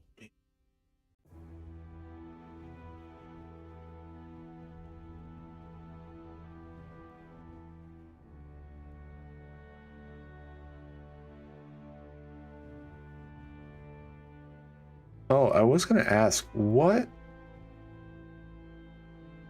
offhand, what games can you guys think of that require servers to play? Because I was trying to think about it. I like there's a few of them, but I couldn't think of very many of them where it was like required for you to have a server.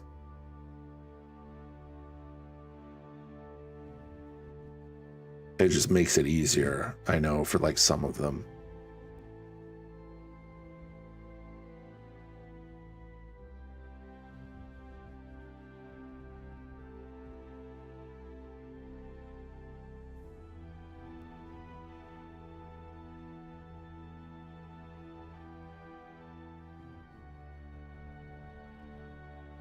Welcome back.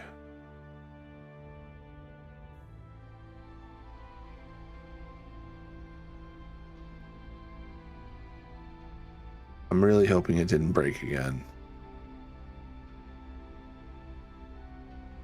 I can't tell. Legitimately, I can't tell.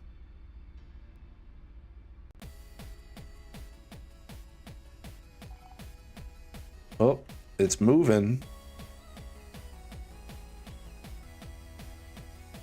Oh, that was too fucking bright.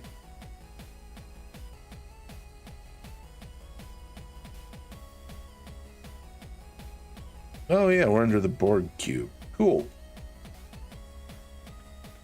I wonder if that's part of why everything's all fucky.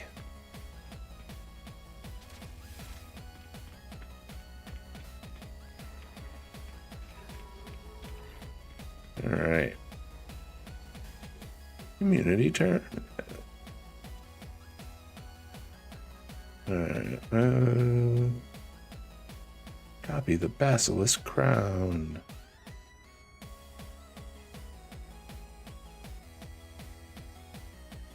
What is the ship? Oh. Yeah, let's copy that.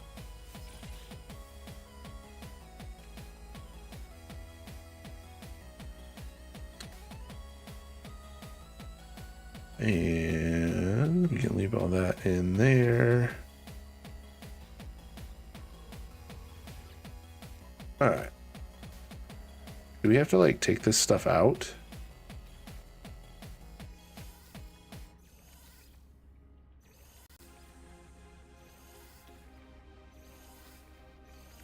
Interesting.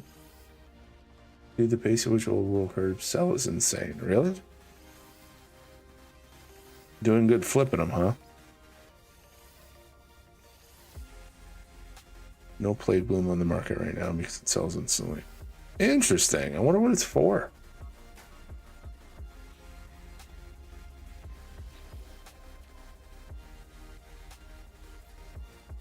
Five weeks remaining.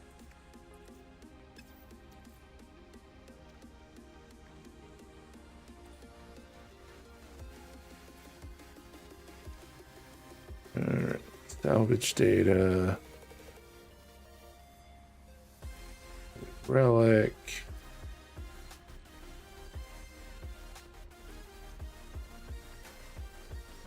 Painted metal.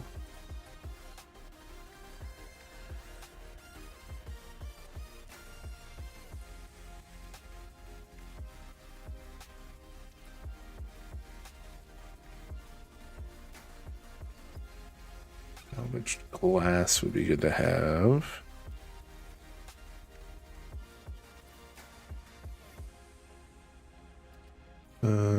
Starship chits.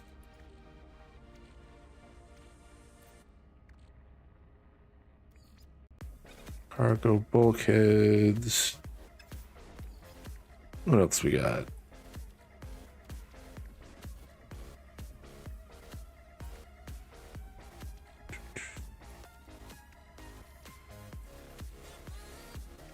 We got some exosuit modules.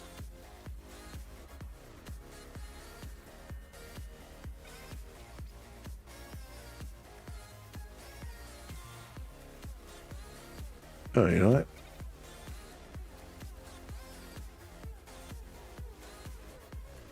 The carrier fragment.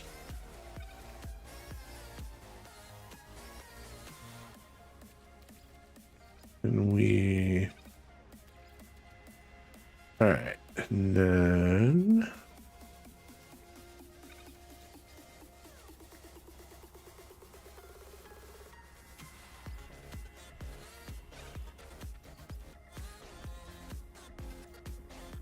Okay, that's probably good.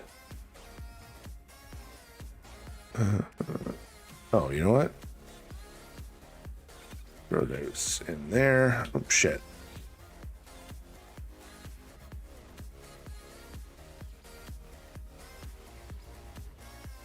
Let's see what we get.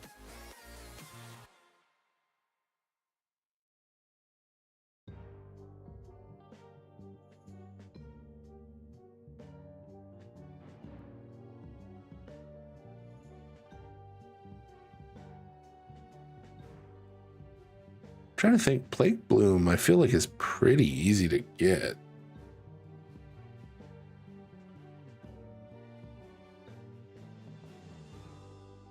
Purple dye for housing, 8 Black Lotus is needed. Bell track and hanging cauldron for blacksmithing. Got a sight 'em on the auction house. 1 Black Lotus. Fuck. I wonder if they know the old Black Lotus trick. What if it still works? You can get Black Lotus a lot easier now. Back in the day, get Black Lotus from Endgame, classic herbs. Like what? Like Frost Lotus. Oh yeah, fair.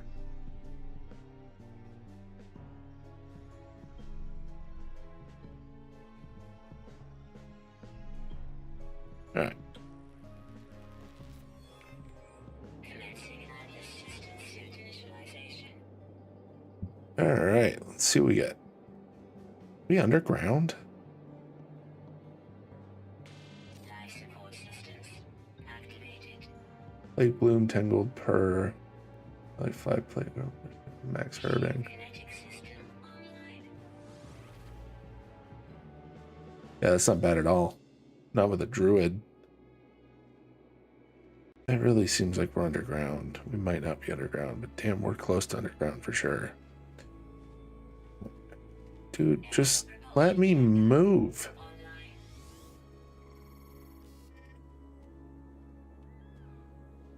Multi-tool and mining laser attachment operational. Okay, can I move, please? User initialization Thank you. complete. Okay, what do we got? Expedition. Investigate the processing facility. Install a Gravitino coil. Test the Gravitino coil. Customize the Colossus. Load the Colossus flatbed. Considering the war within, rare craftables, 100 gold piece, I'd say it's worth it. That's not bad.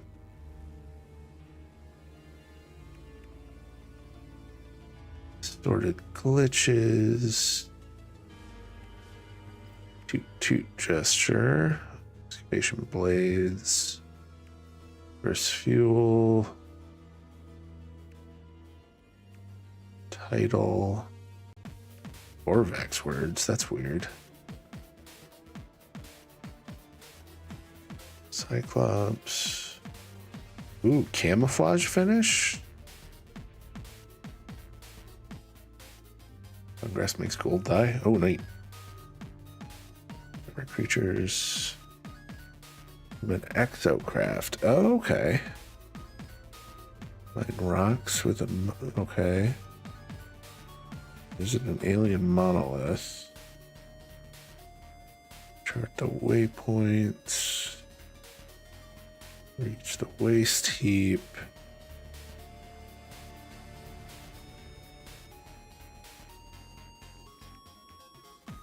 Discover a mineral.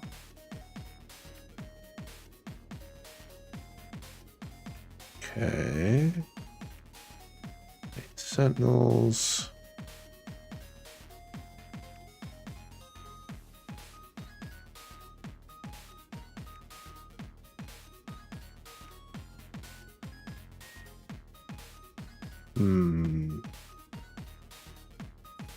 Get some bug legs for a truck. That's kind of neat.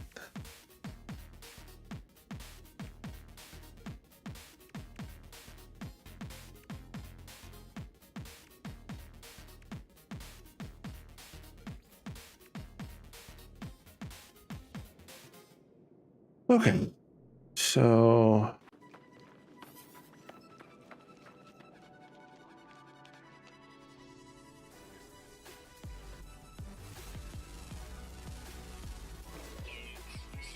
yeah, what you're telling me is that I need to like do stuff, which fair.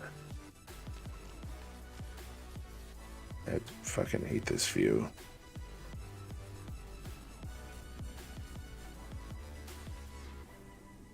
Why am I lagging?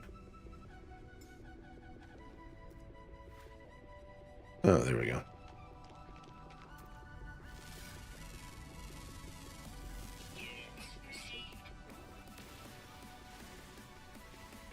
Cobalt and silver. My favorite. Got some vortex cubes.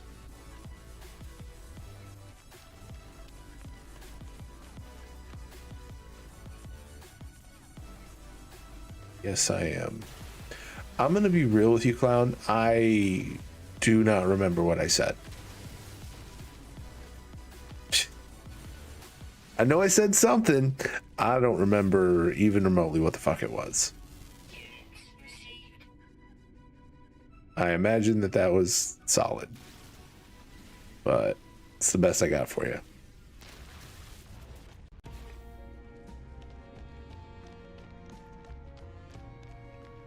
That I need to do shit. Yeah. Fair. I need gold. I never have any gold. I always try and make gold around times like this, and then I fucking don't. Like, everybody's like, yeah, if you do this, like, you'll get gold. And I go and I do it, and that's when the market shits the bed, and I don't make any gold.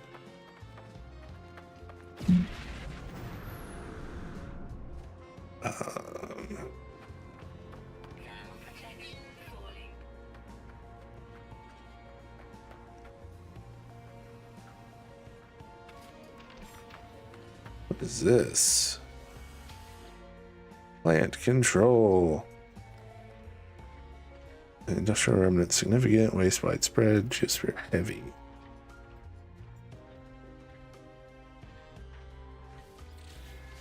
Gravitino coil. Fermi.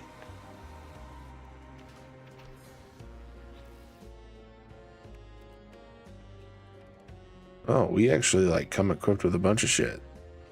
Our ship is fucked up.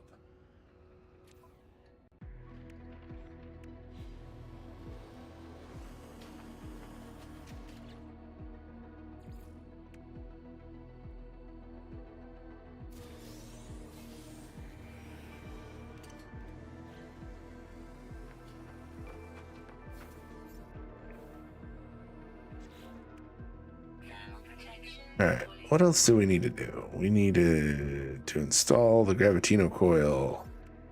But to do that, we need magnetic resonators, a Gravitino ball, and some chromatic metal. Which I doubt we have. We do. Ionized cobalt, magnetized ferrite.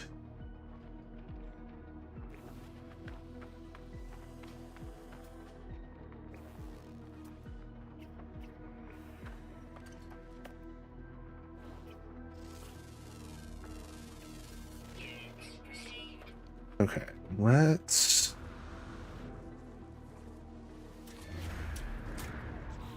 do this. Yeah, Clown, try and remind me again about the gold making, because like, yeah, I need gold. I wonder if these things have any material in them. Like, they look really cool when they're all chompy. I don't know what that's supposed to mean.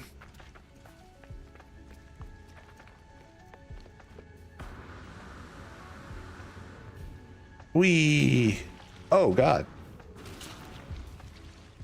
Don't do that, apparently.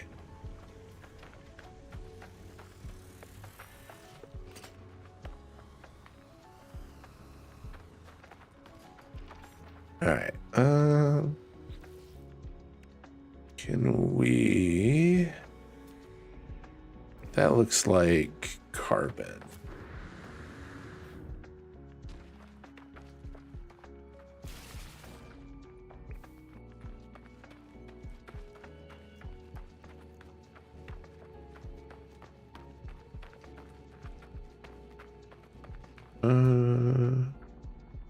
That's scannable? No. That is, though.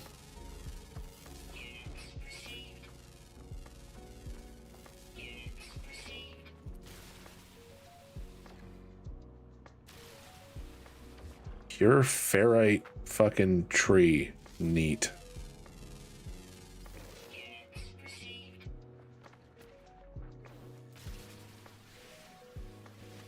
He says weird cactus likes me. Thanks, weird cactus.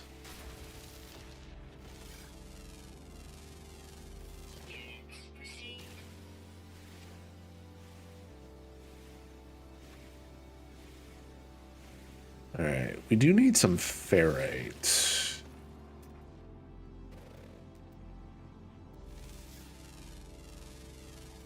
Units received. Units received.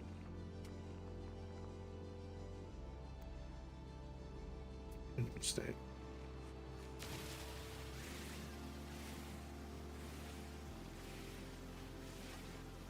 You know what we need is we need enough oxygen to make. Hey. Hello, oxygen-rich plant. Give me a bones.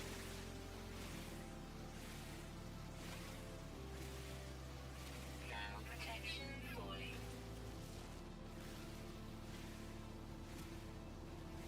All right, we got carbon.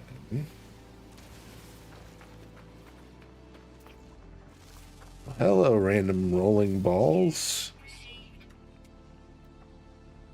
We already scanned that. We scanned those.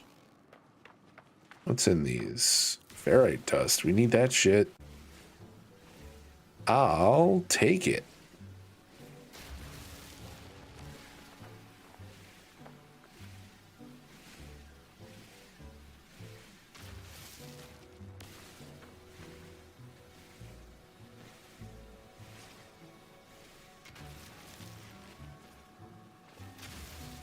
If you find one black lotus from any of the endgame herbs or lotus drops, you're making 10k gold minimum before accounting for all the herbs you picked up as well. Yeah, dude, you're preaching to the converted, man. I'm here for it. I do not mind zoning out, listening to an audiobook, and farming at all. Technology recharge.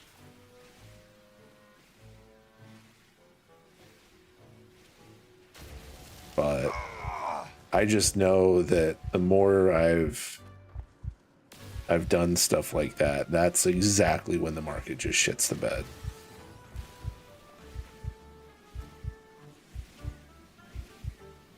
Fair warning all, looks like we're about to have an ad.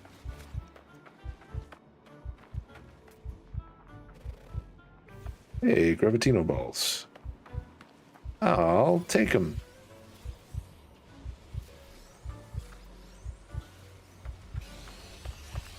If you could, the fuck not.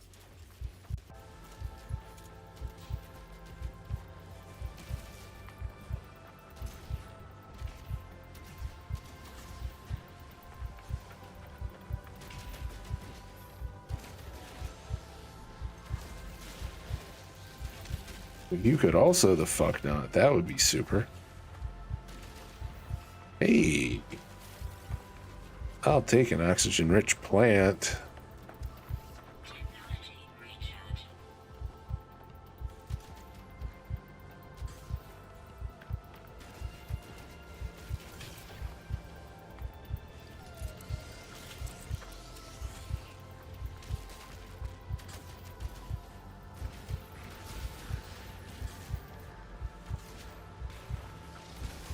You are... why... Thermal protection falling. Why did that one already have, like, the dog laser beams?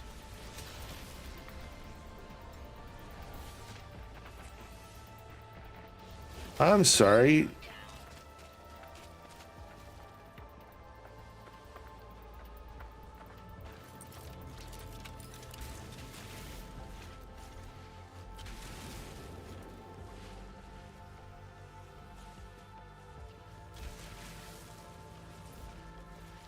You fucking what, bud?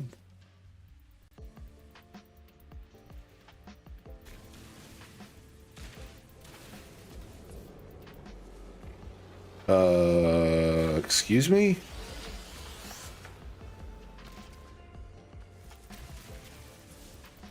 What is that? Is that just restoring stuff?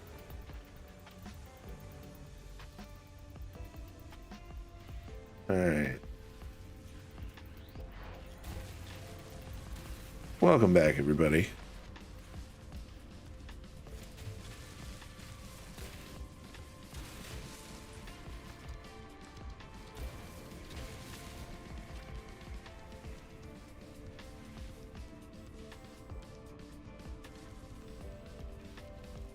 I'll abuse whatever market I can at the moment. I mean, fair, dude. Goblin when you can, for sure. Also, welcome back, everyone.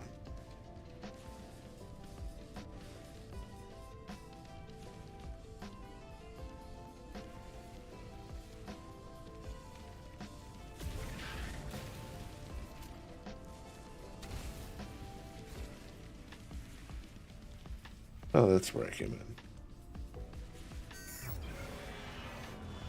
All right. Can we... Let's see. We got a little bit of iron. We need to make 2 of these. So make 1 more. And...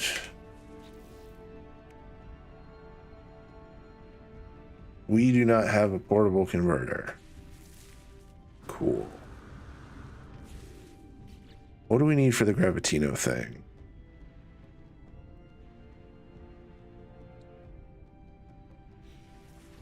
All right, is there anything we can...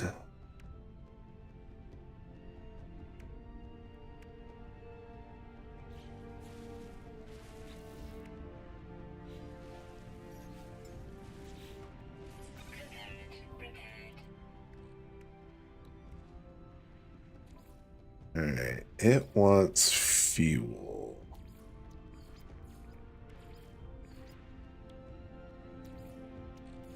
Technology recharge. So,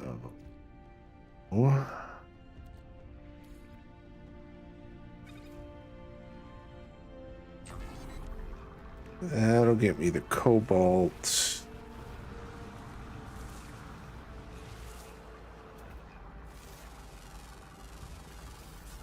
The fuck?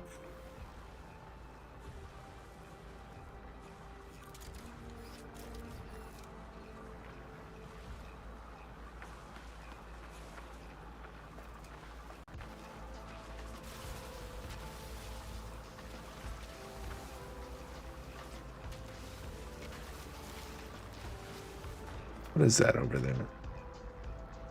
Pyrite.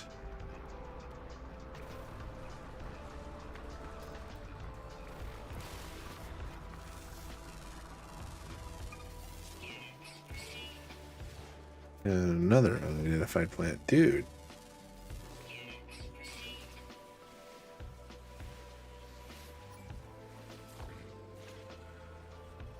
Could you the fuck not, bro?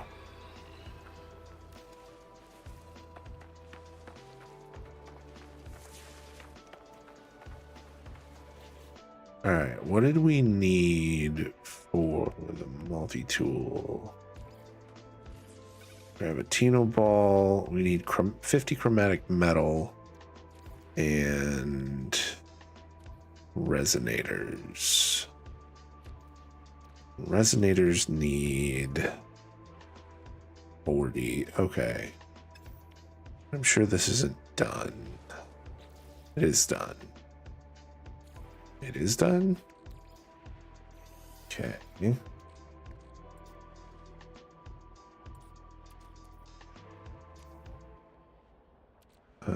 What else do we need for the resonators? Magnetized ferrite.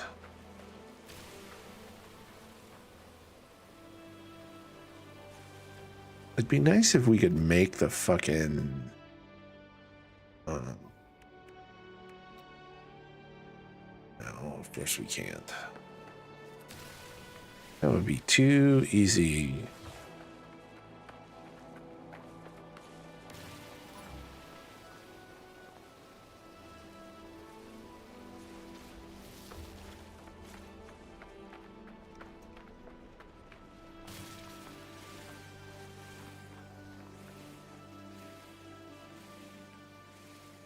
Is that our ship down there? Is it just a ship down there?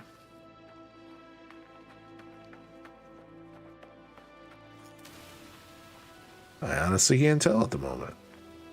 I guess we'll go find out.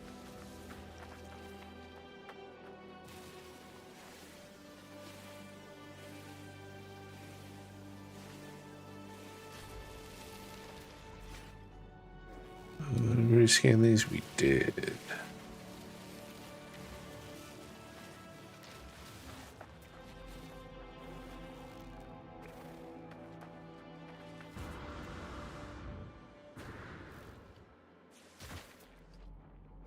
That does not appear to be my ship. That just appears to be a ship. Is it a usable ship? Let us find out. It is on fire. Damaged beyond repair.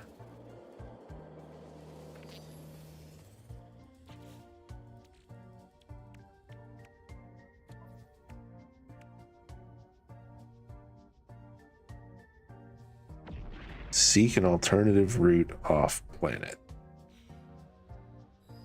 Okay. What is that up there? Emerald. Pyrite. Big fuck off worm. Like industrial waste.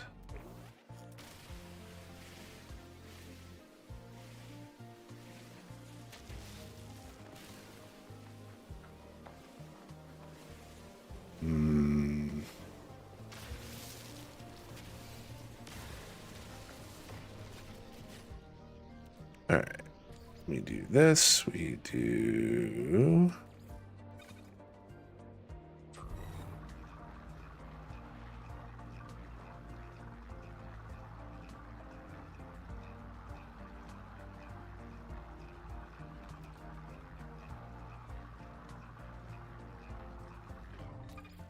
That to do that to make these, and then once we make these, I think we can use them to make the things that we need,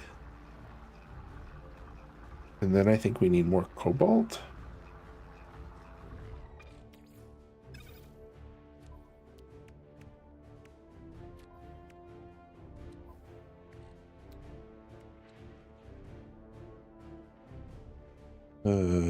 Did we not get out of the thing? Did we not make enough? Where did it go?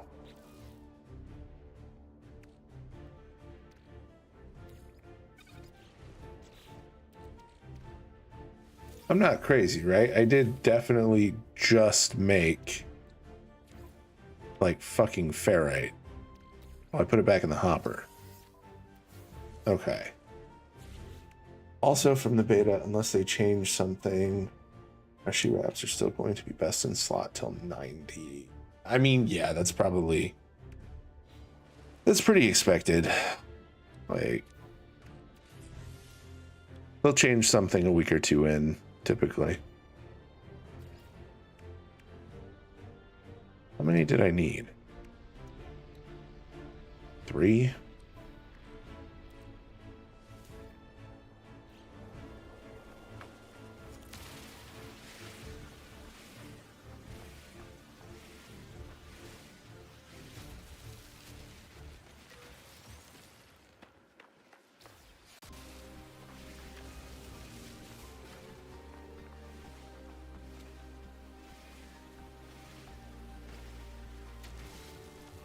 Yeah.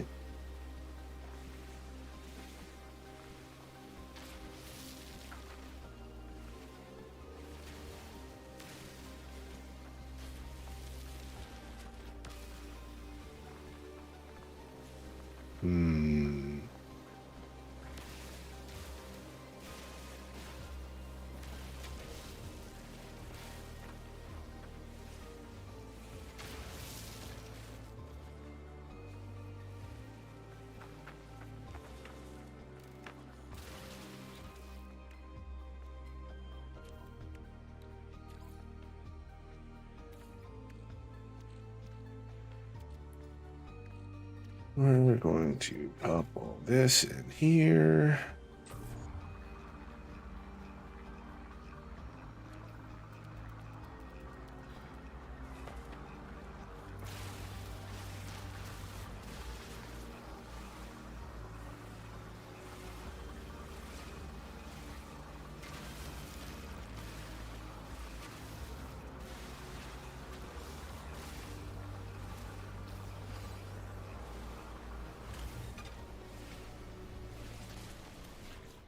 Alright, and then an exosuit to the thing, grab the thing, pop those in.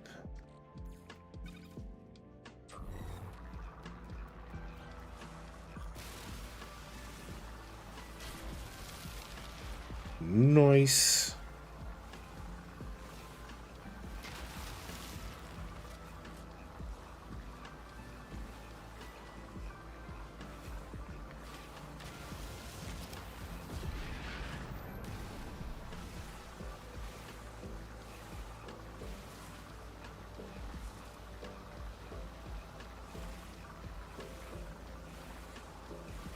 Little bit of carbon don't hurt.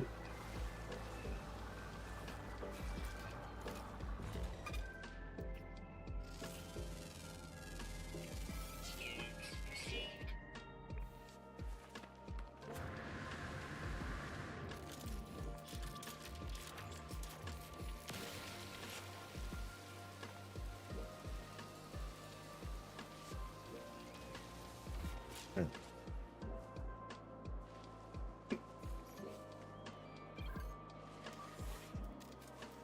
Technology recharge.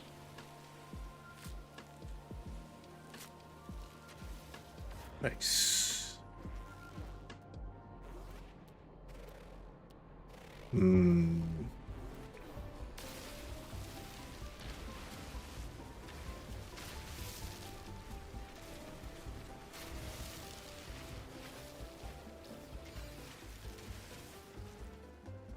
All right. The suit that's done.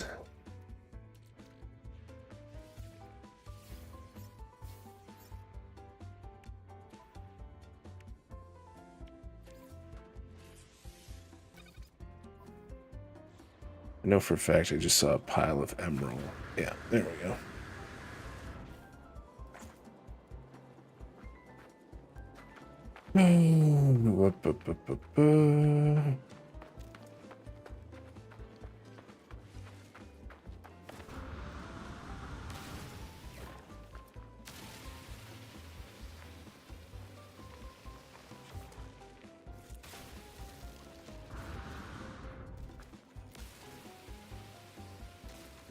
Hazardous flora.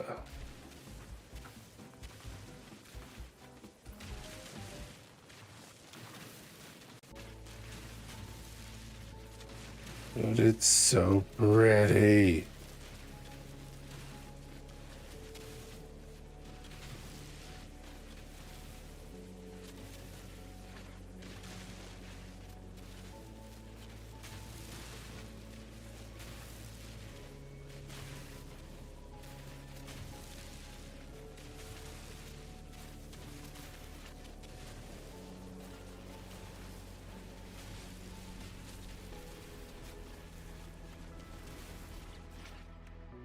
Alright, exosuit, use the thing, grab the thing, pop some emerald in the thing, make the stuff, grab more emerald because we're probably gonna need it. Maybe. You never fucking know. Especially when you don't read the expedition notes.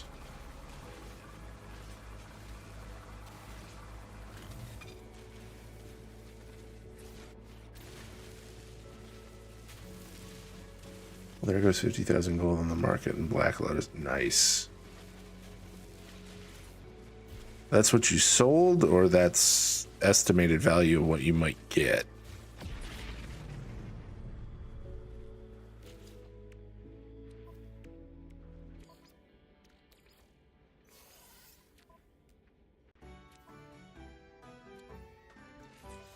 All right. Nice.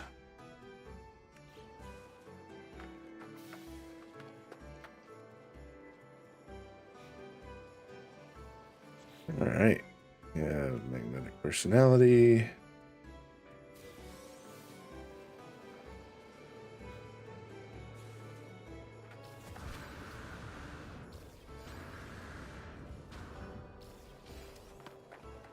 There's only 2,000 Black Lotus in the auction house right now. Goes down to like 200 and back up. Saying like insurance. Oh, fair enough.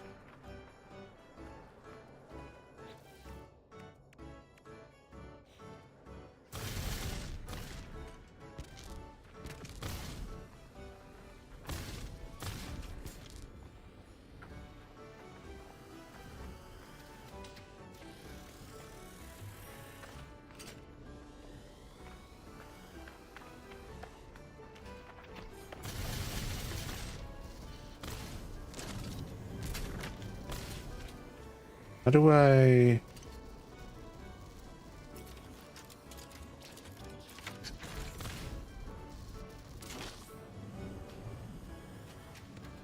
Ah.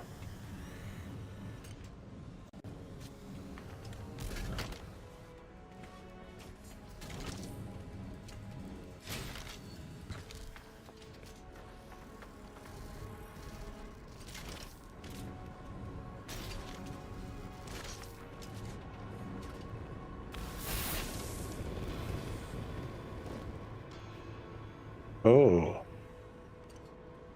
Okay.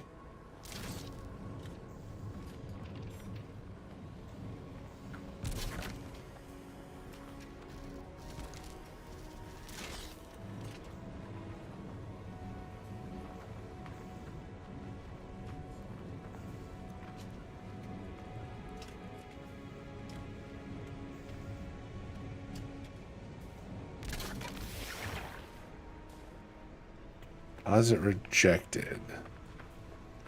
Interesting.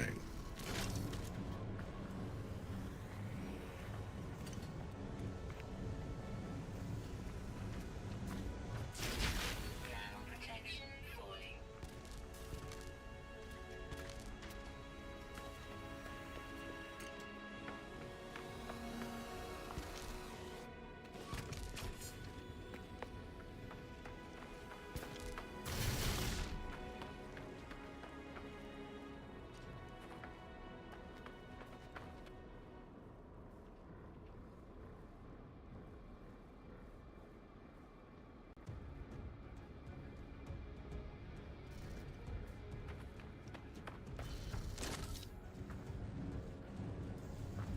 Where does this go, I wonder? Does this go in here? Nope. Life support power. No. Does it go in here? Nope.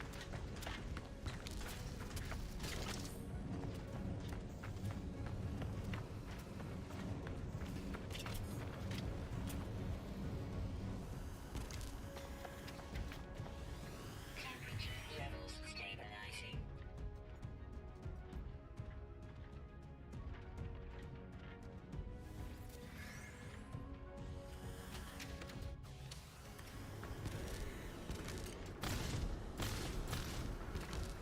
Interesting. Why can't I... What did I just do?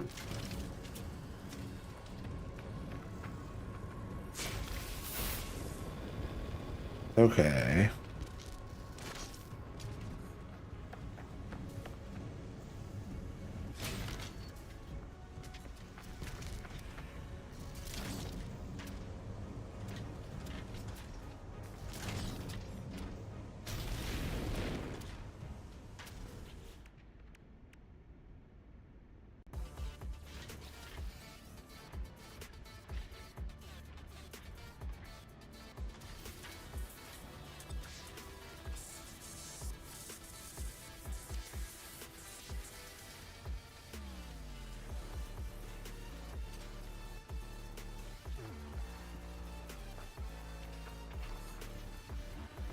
Temperature levels stabilizing.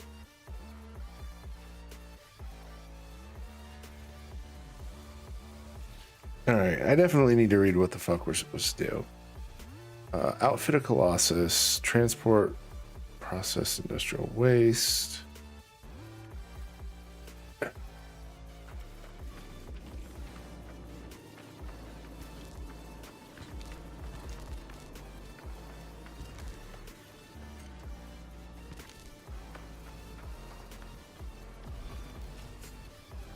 Ground protection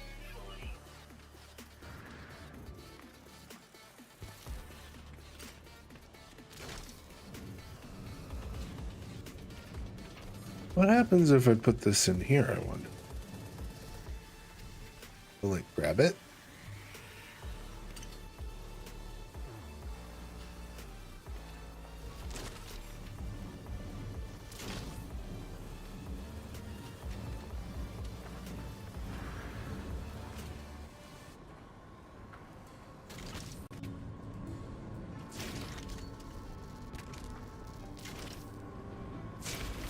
Hmm.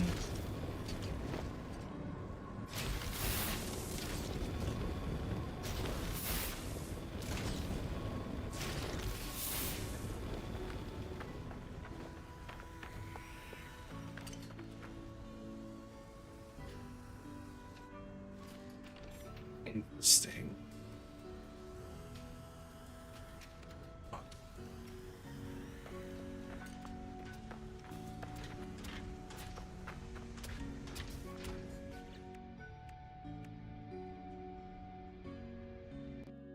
Hold on.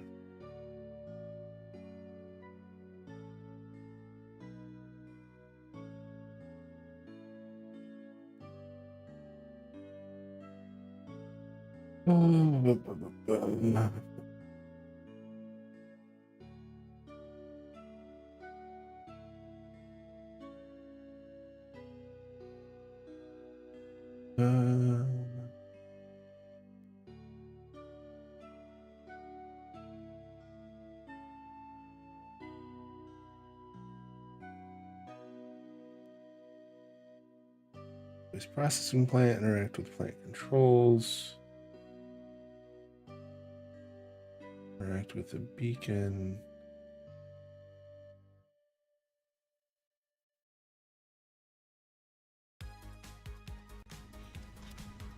Okay. What do we need to do to build a Colossus Geobay? We need paraffinium, which is a pain in the ass, but 3 more metal plates. I think we could do the plates.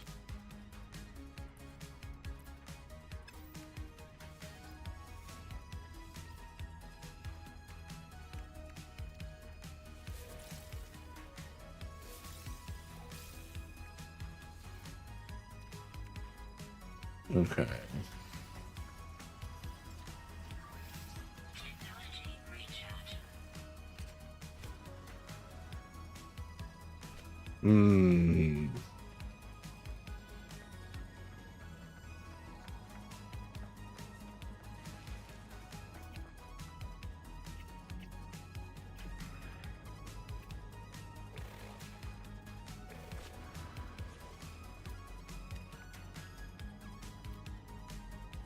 I saw it for like half a second. Got you, little shit. Oh, had you.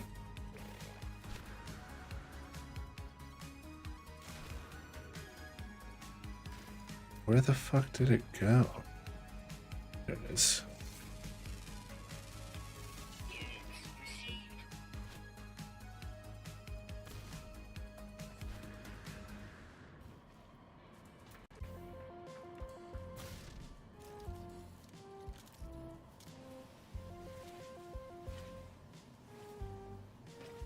This is not what we need. What did we need? We needed...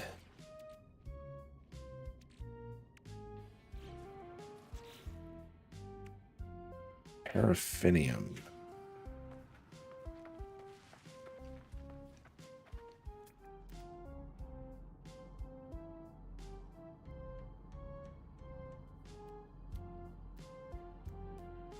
Hmm.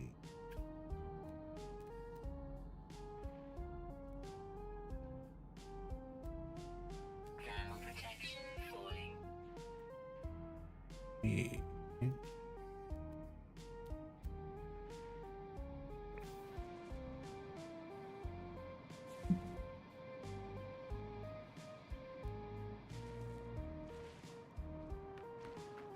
Is there any point to making the hanging lanterns, or is it just it makes more sense to sell the parts?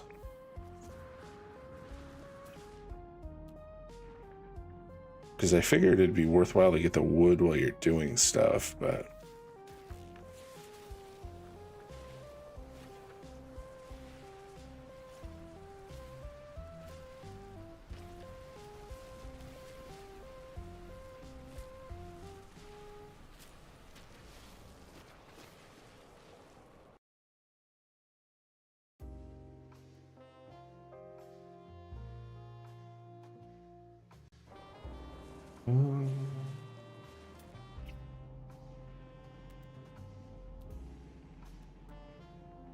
Dude, why can't I find a single fucking sentinel when I need one?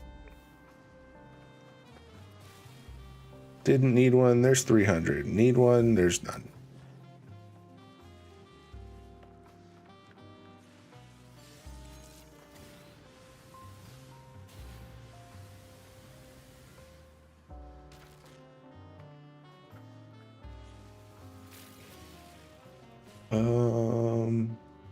For the Hanera racials, it's kind of broken. I mean, it's a new racial, so yeah. Do you remember how fucking broken the Zandalari racials were when they came in?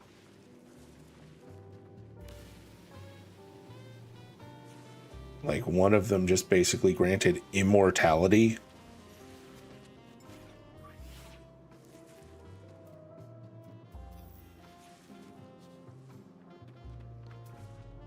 Thermal protection falling.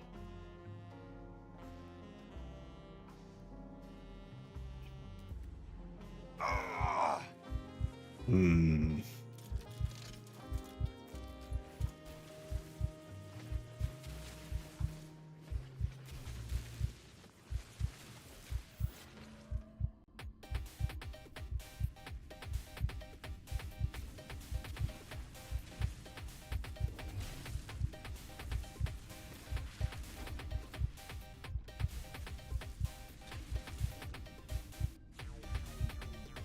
Percent rep and experience gain, 5% finesse, and teleport to any world tree, 2% crit, 2% crit healing. Damn. Yeah, I'd say that's broken.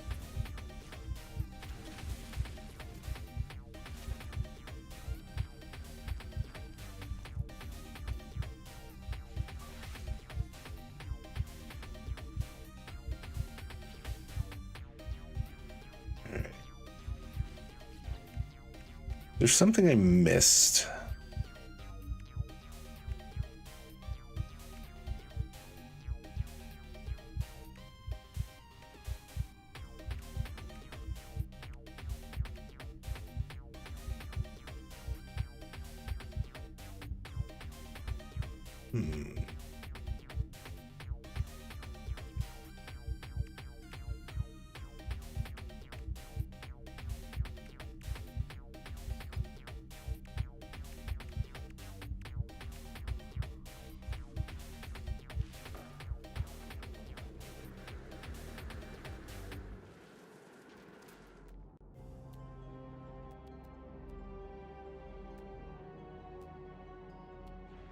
Dude, somewhere around here, there's got to be a...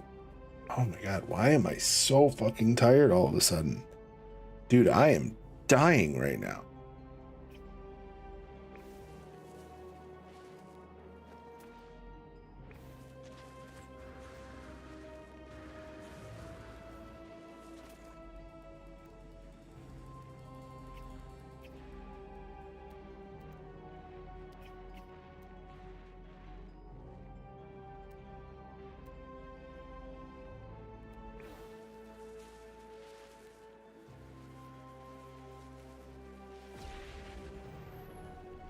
Temperature levels stabilizing.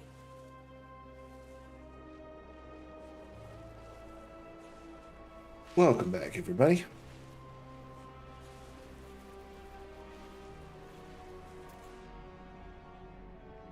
Where...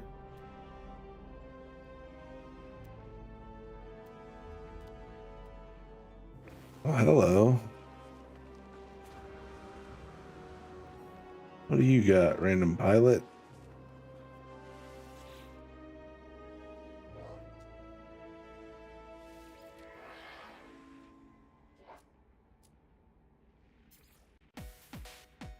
Not much.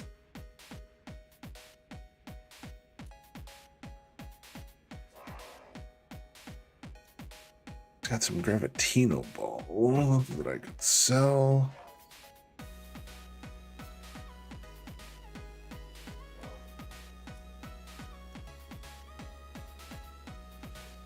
Units received.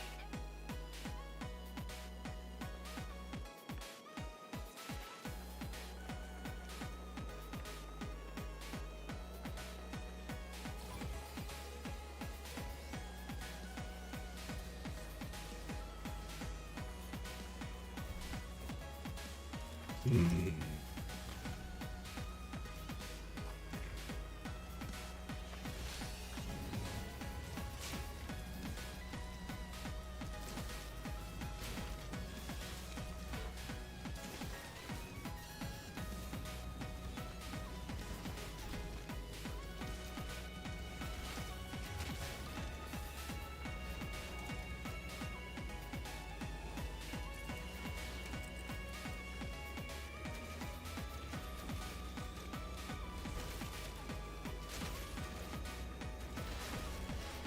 Yay! You give me any Paraffinium? No. It'd be too easy.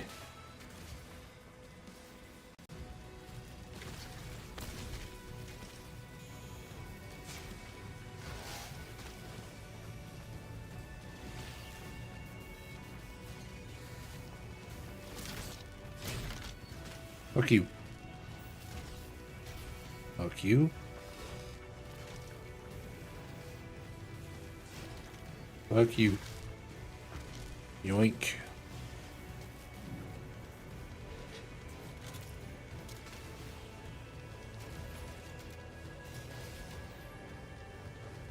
Can I just say how much I love the no vigor system? Yeah. Does make it nice, doesn't it?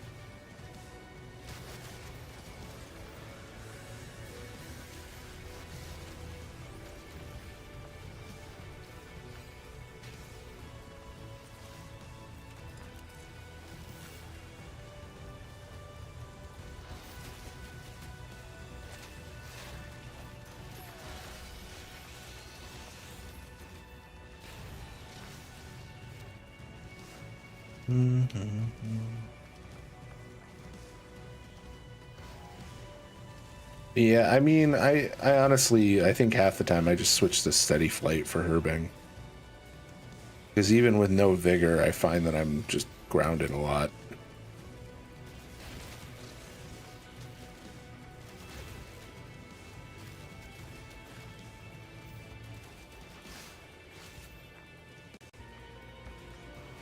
Doesn't cost a charge to take off now? Oh, really? I guess I didn't realize.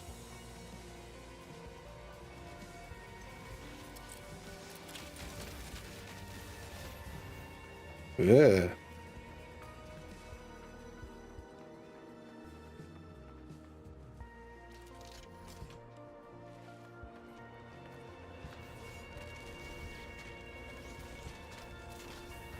Where are you?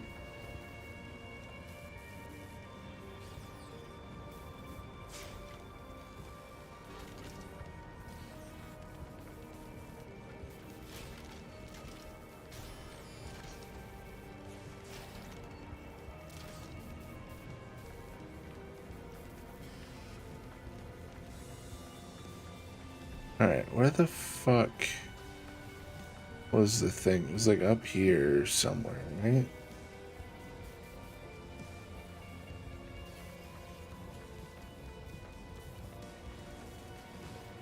Okay, what do we got? That way?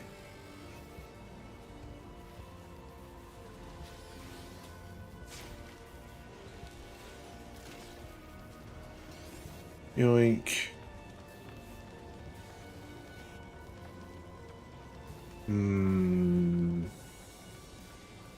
Somewhere around here.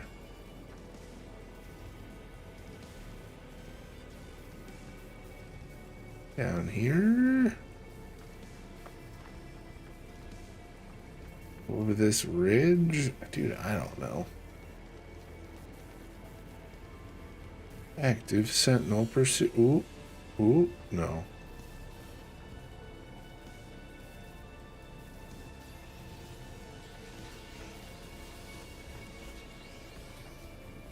Okay, so if that's the ship, I think I was like up this hill.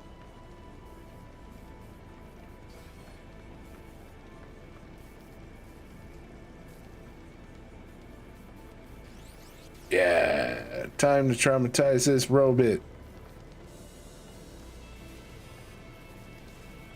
Do.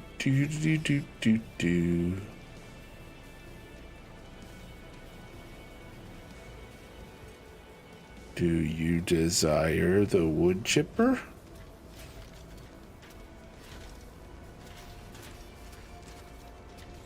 No. How about you? Does not desire this? No?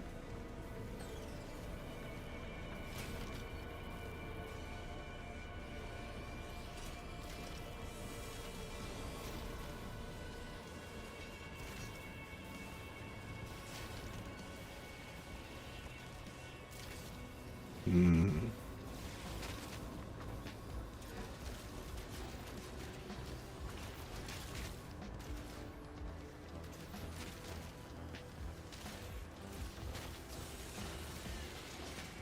Come on. We need paraffinium like a motherfucker.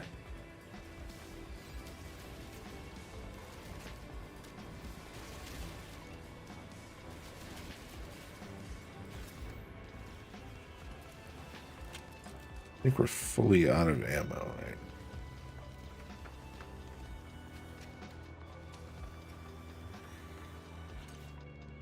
Hold up. Drone disposal. Neat. Okay.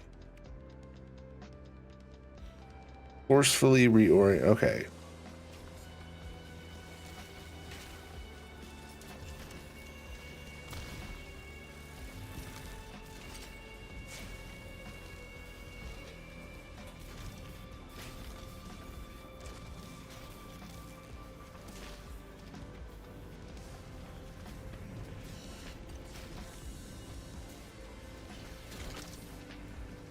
You know what? You have fun in there too. Is there another one somewhere around here?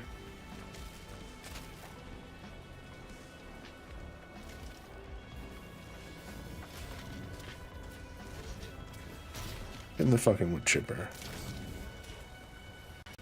Go with your friend.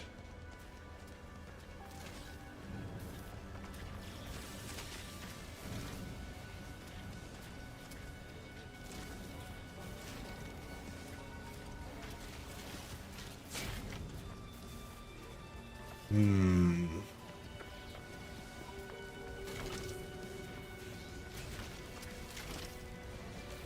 Fuck.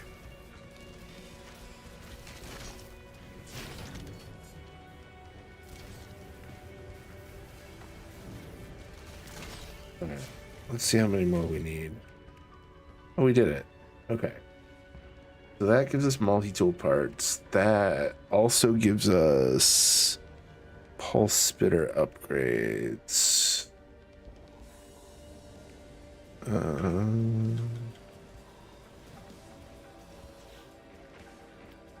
What do we need? Okay. Just gonna have to make do with that.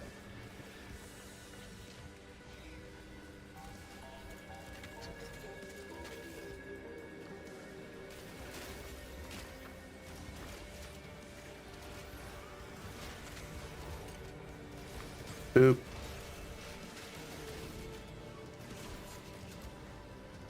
How do we... There we go. Nope.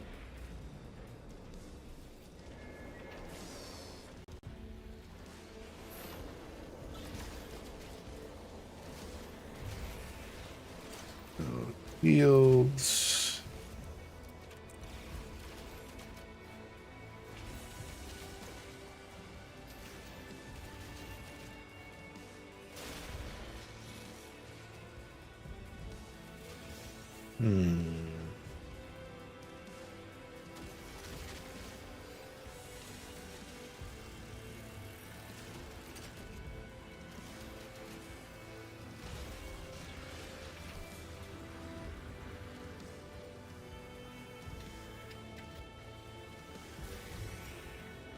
Interesting.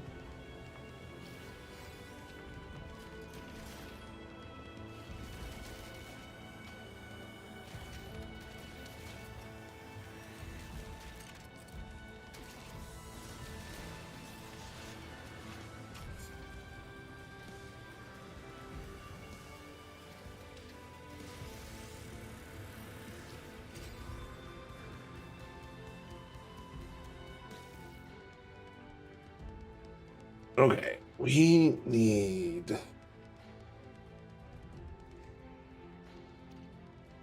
You know what? I guess we could extract some of these. Fucking useless.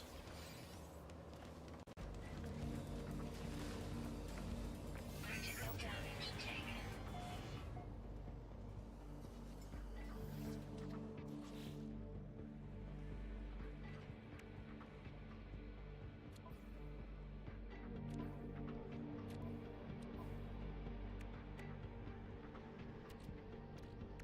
Right.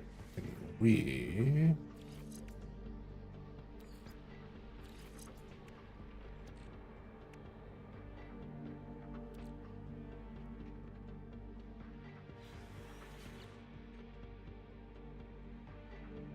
Hmm.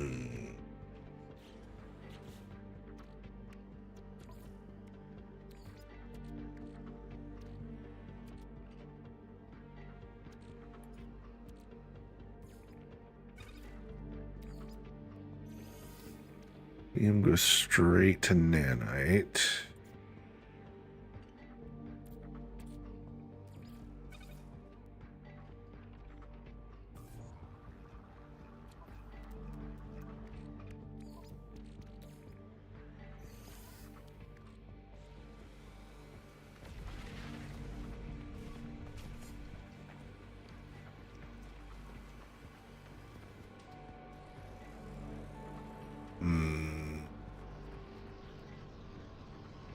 I do not understand what we're supposed to do.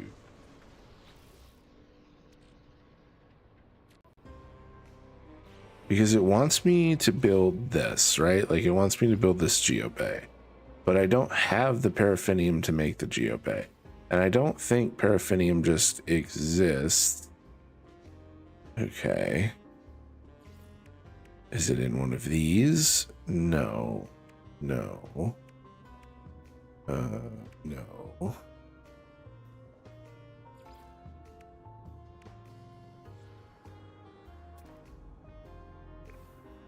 right. What do we got? We got emerald, pyrite.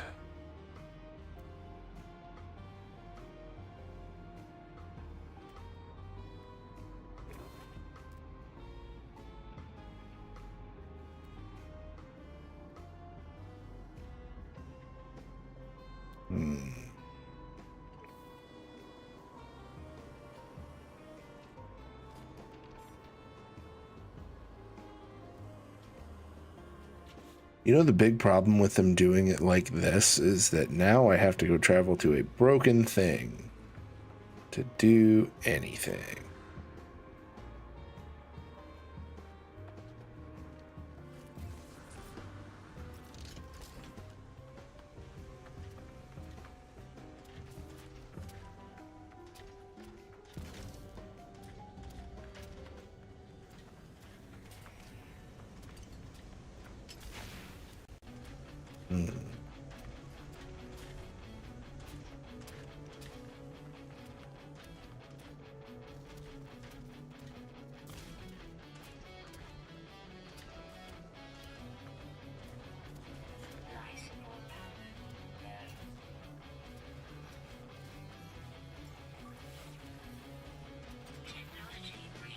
Okay, I don't know what the fuck to do. Because what it wants us to do, right, is it wants us to make the thing. But to make the thing, we need stuff that's way easier to get off the rock.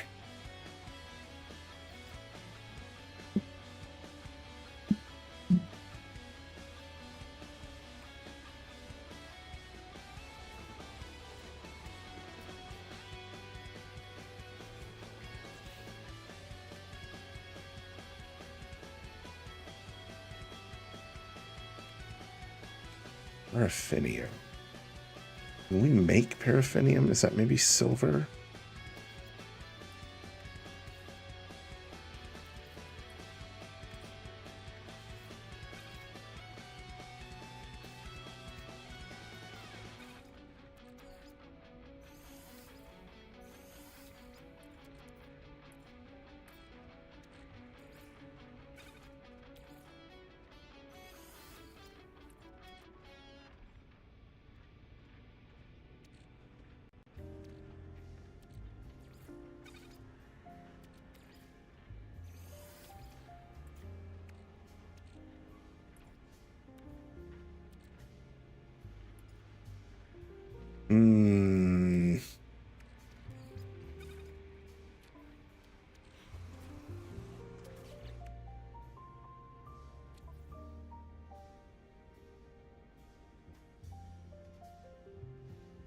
Right, Emerald Vial Brew.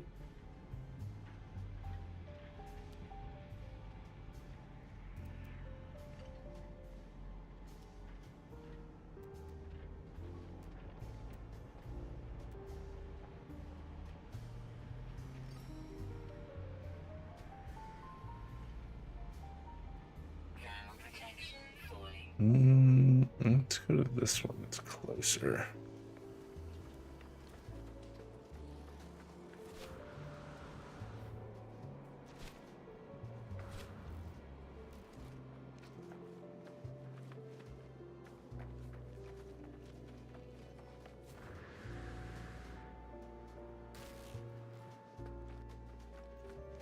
Hmm.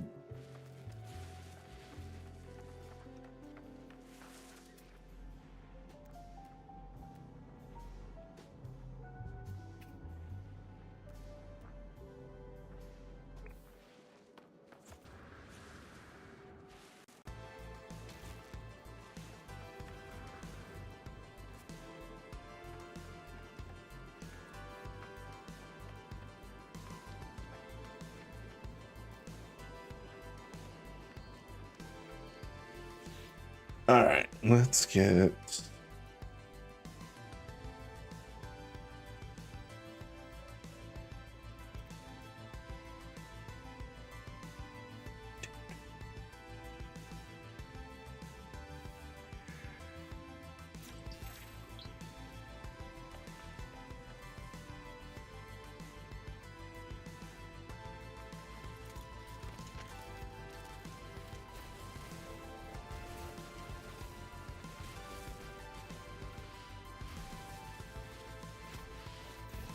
Dude, how far down is this thing?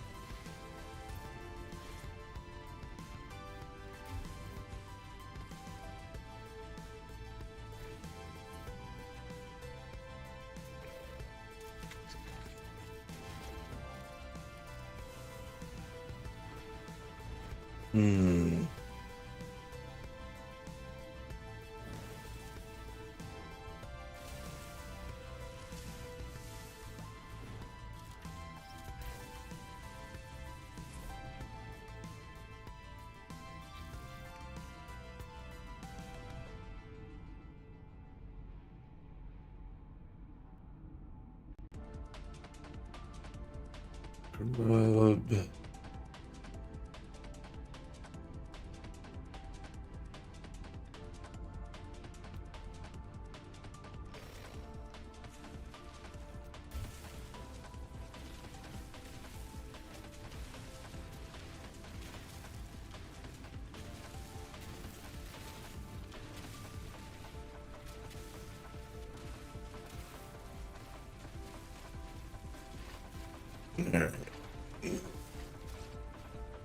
No, we hit the outside. Neat.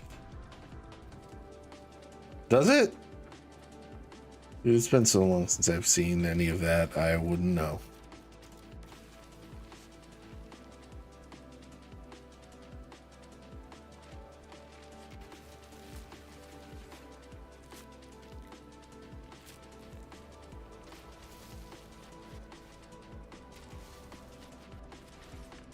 Did see something that apparently like a bunch of the old Cartoon Network stuff is supposed to be on like Tubi or something,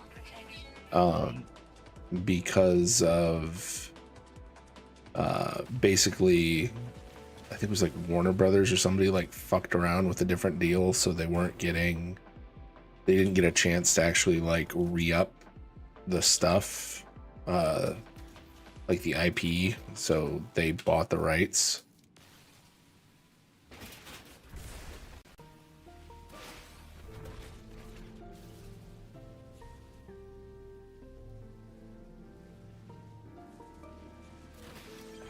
And what do we get? We got buzzing cylinders.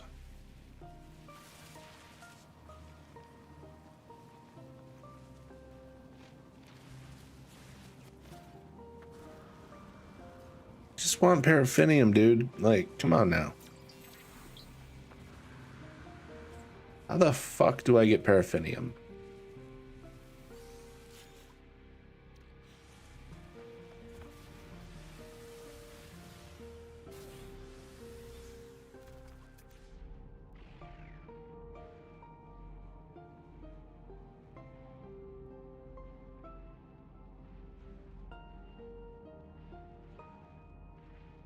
Cobalt.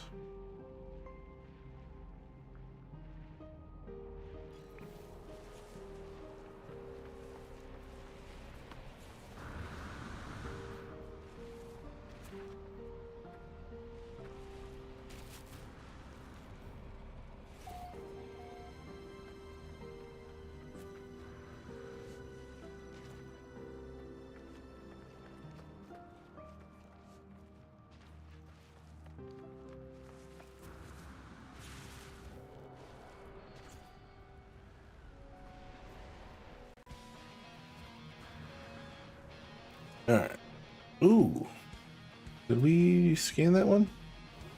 Apparently we did.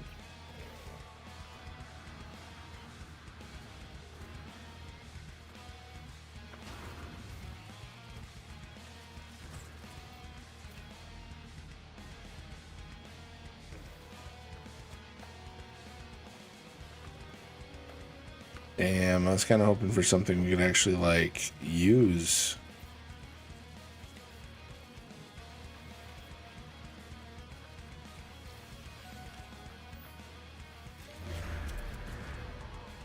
Sector.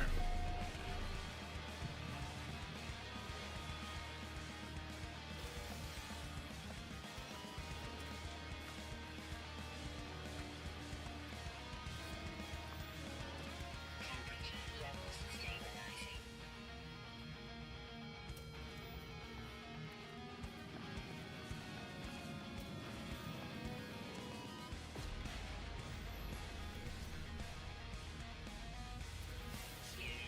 Okay. Do you know why there are level 83 bosses in the old zone? Which old zone? Violet Highlands?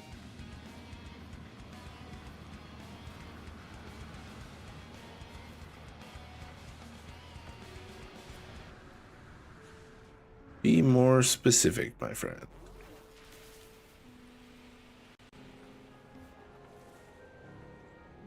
Searing Gorge. No fucking clue. Level 83 ogres. Probably the pre-patch. I don't know what it is, but, you know. Where the fuck is the paraffinium? Hold on. Loon and I took him down, but he was chunky. I bet.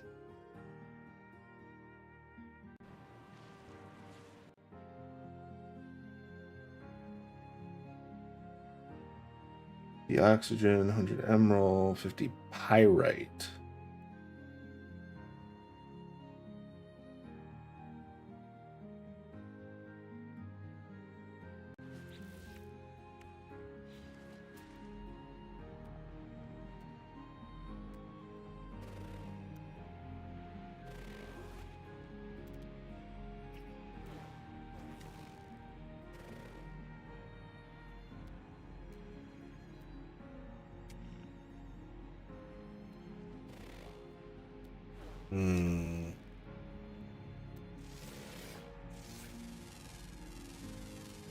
Units received. Units received.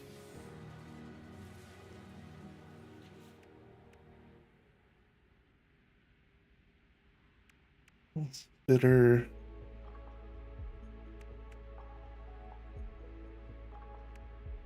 Tino balls.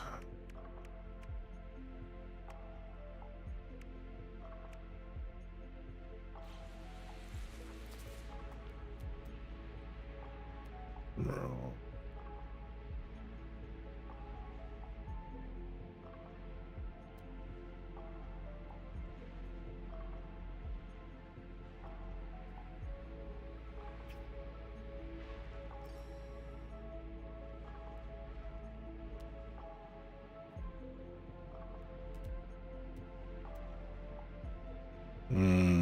That one is technically closer.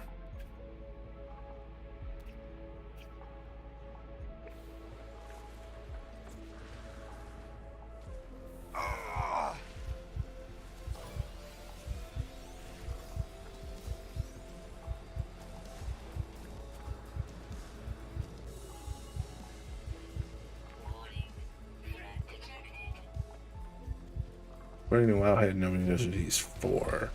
Interesting. That's strange.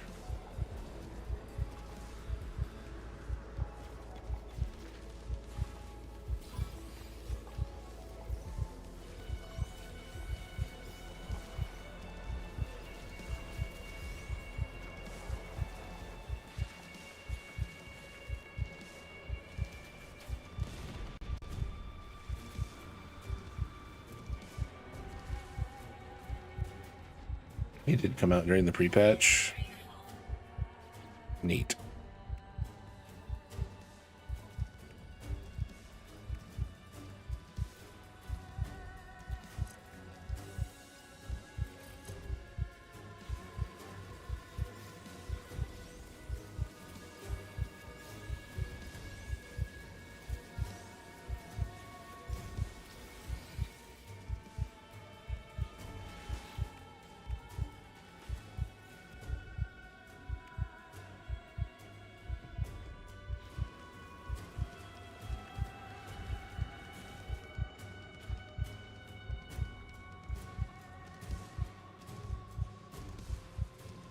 Ooh.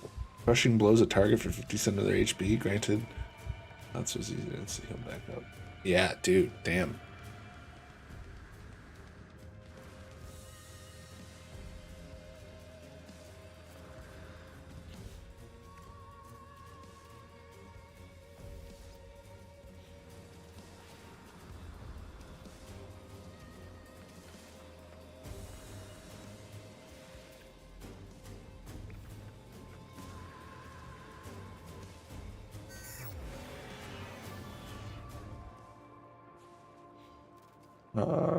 If you're solo fighting him, you go below.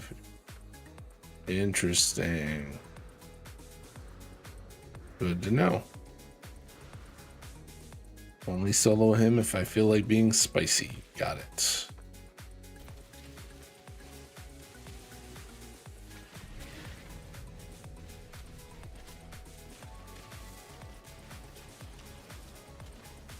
Welcome back, everyone.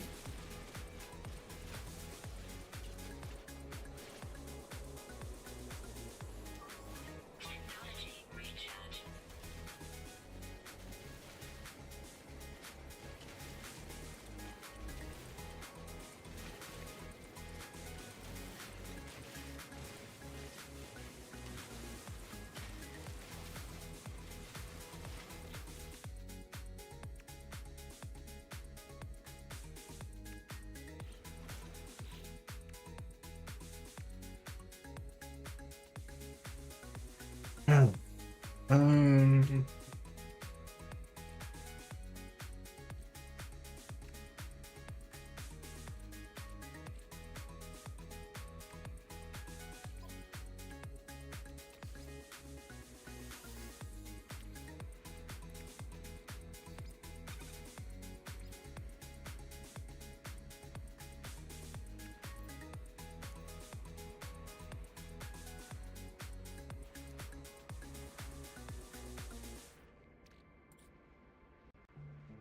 Alright, combine, purifier, and emerald chromatic. Alright, ferrite dust.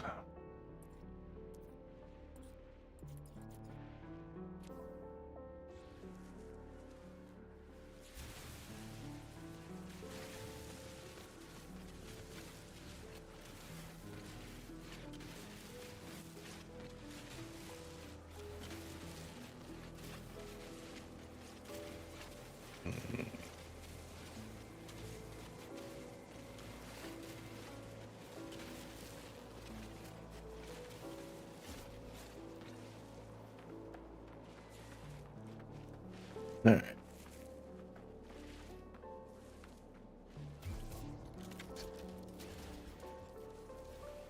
No free slots in suit inventory. God damn it.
All right, let's do this thing.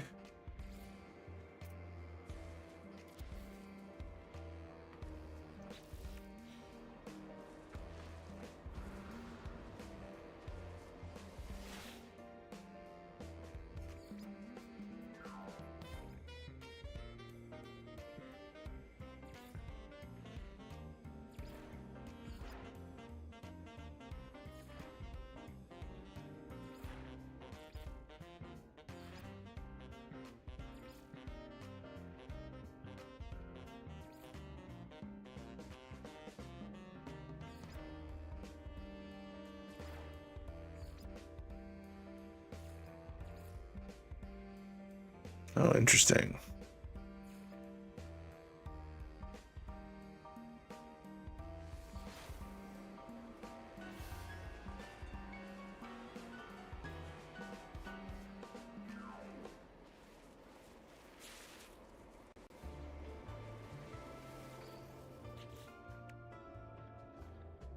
All right. Yeah. Oh.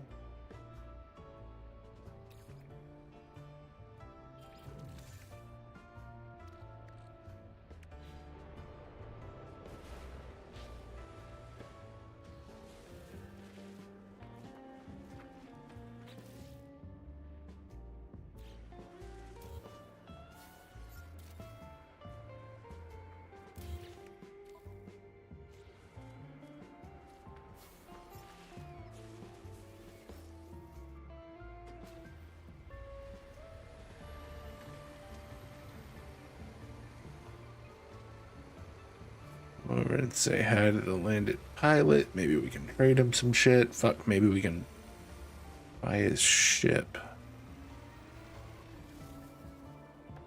Come in, you.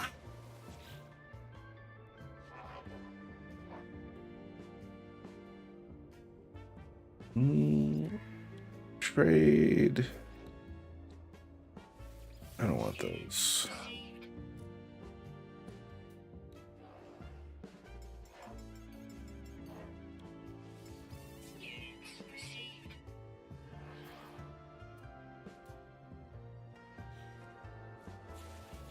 I wonder how much he wants for his ship.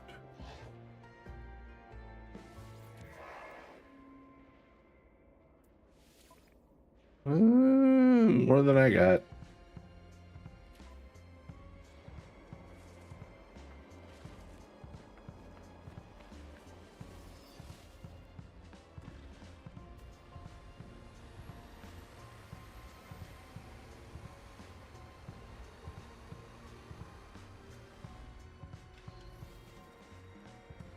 Wait, it said something about scanning creatures while you were in the thing. Oh, Cyclops scope. Okay.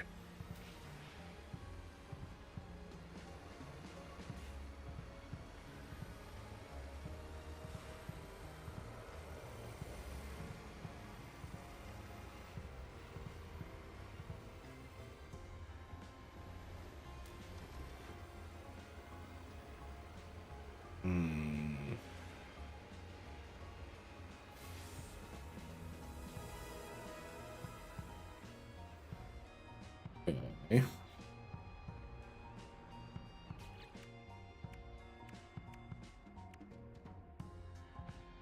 Booster unit upgrade, that's good.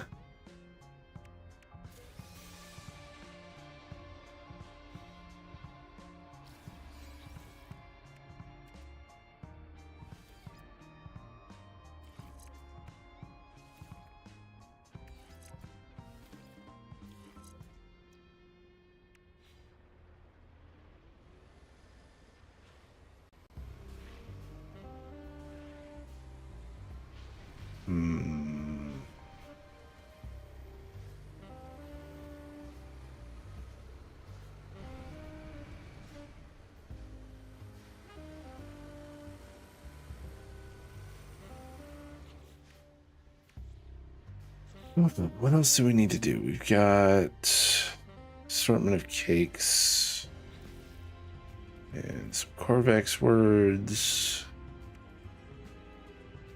Mounted flamethrower.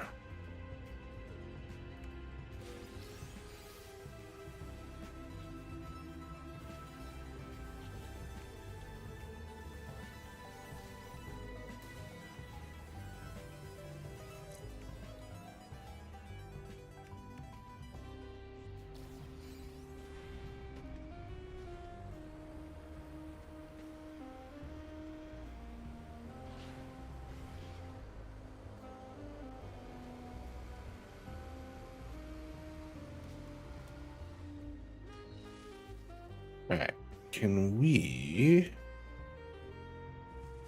How do we do this?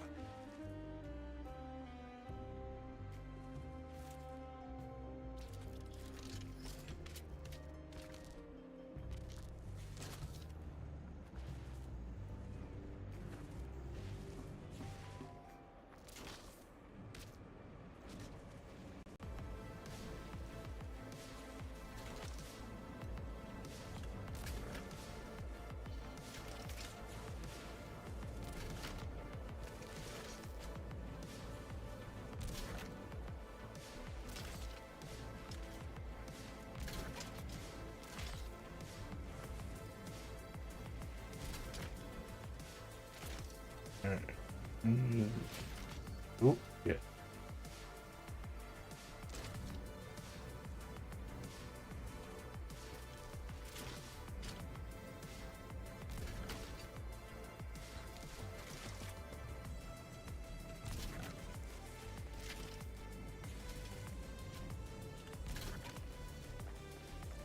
All right, I think.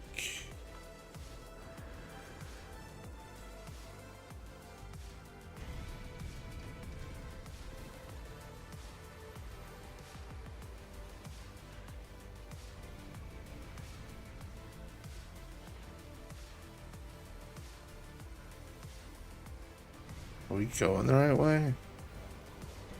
Yeah, let's do this one up this hill.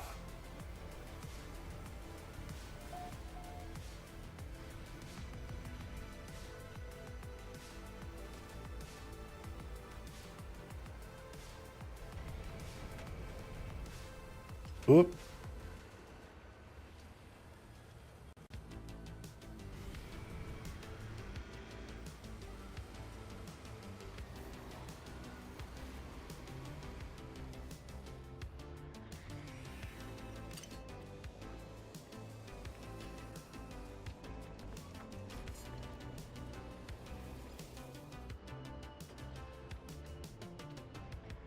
How do we... No.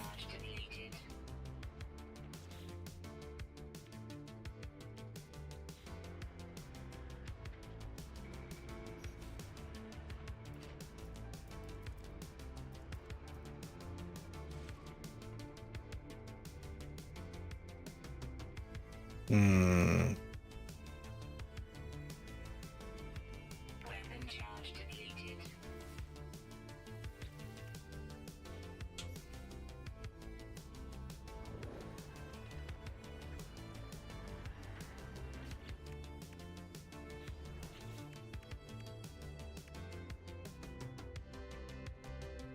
Interesting.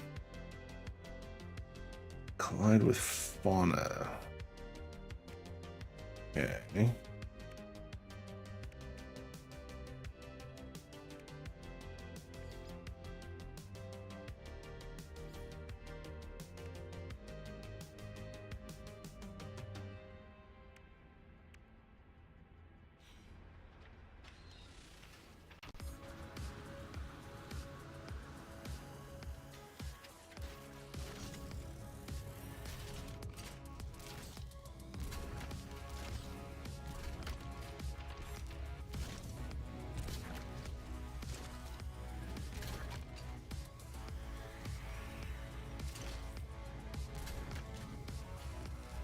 Okay.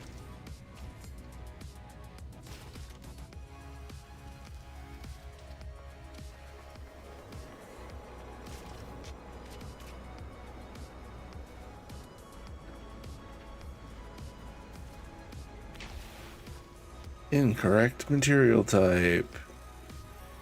How do I know which one is which? I wonder.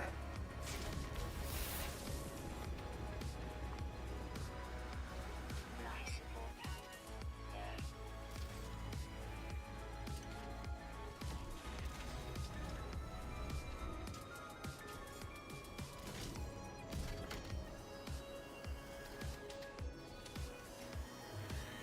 Okay.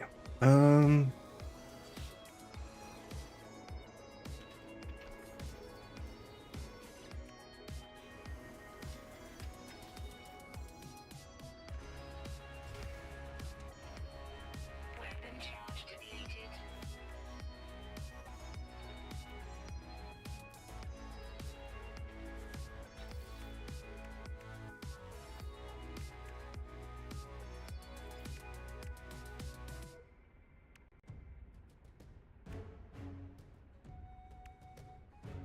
One of these gives repair kit. We have repair kits.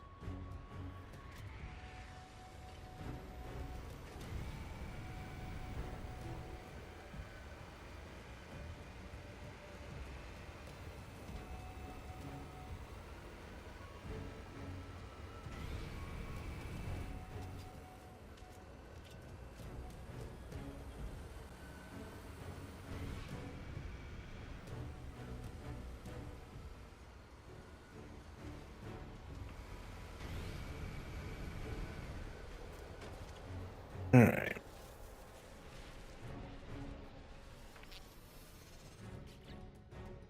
Thrusters. Seek alternative. Fuck you.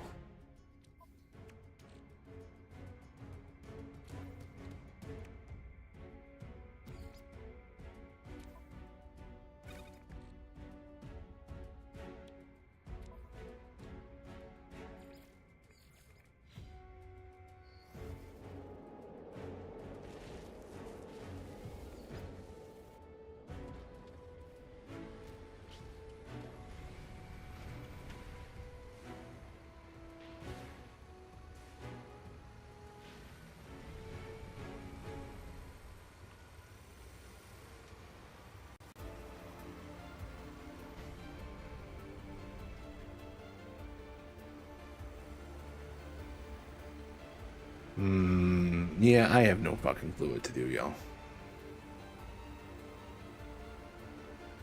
Like, we managed to get the truck. That's cool. We have these.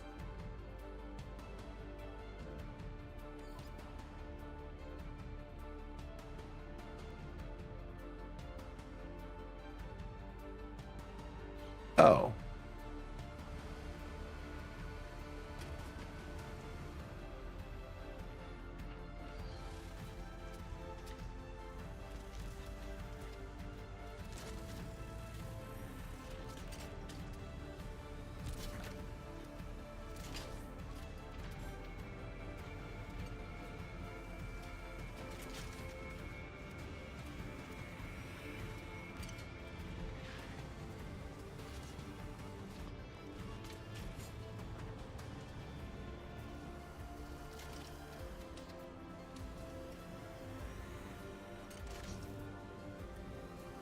And pop all this shit back in there.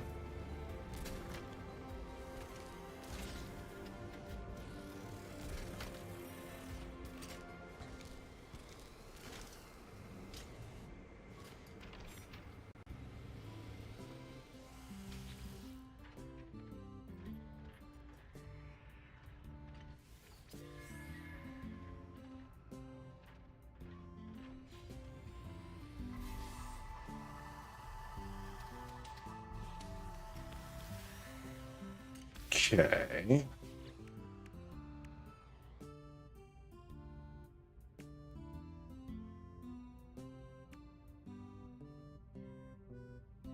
All right.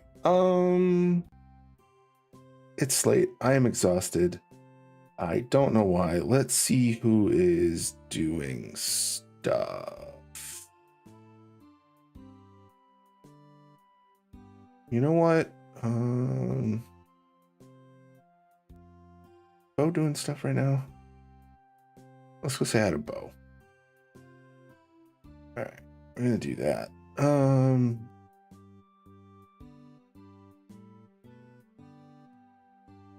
Okay, and hit this button. But yeah, as always, I appreciate everybody coming out and hanging out with me. We will be back next week, next Thursday. I will get the stuff set up so that we know for sure what day our book club will be for next month, but we are reading Dungeonborn, so that's cool. I appreciate everybody who came and hung out. We're gonna raid over to Bomatsu. Apparently I didn't hit the button, but yeah, I appreciate y'all. Clown, hit me up when we're done with this. I want to see what you were talking, like, I want to see some of your screens for all the the stuff you've been getting. So, but yeah, I will. I'll talk to everybody later. Hope everybody had a good day, and we'll see everybody next time. Should be back next Thursday, roughly the same time. Hopefully a little earlier, but we'll see how it goes.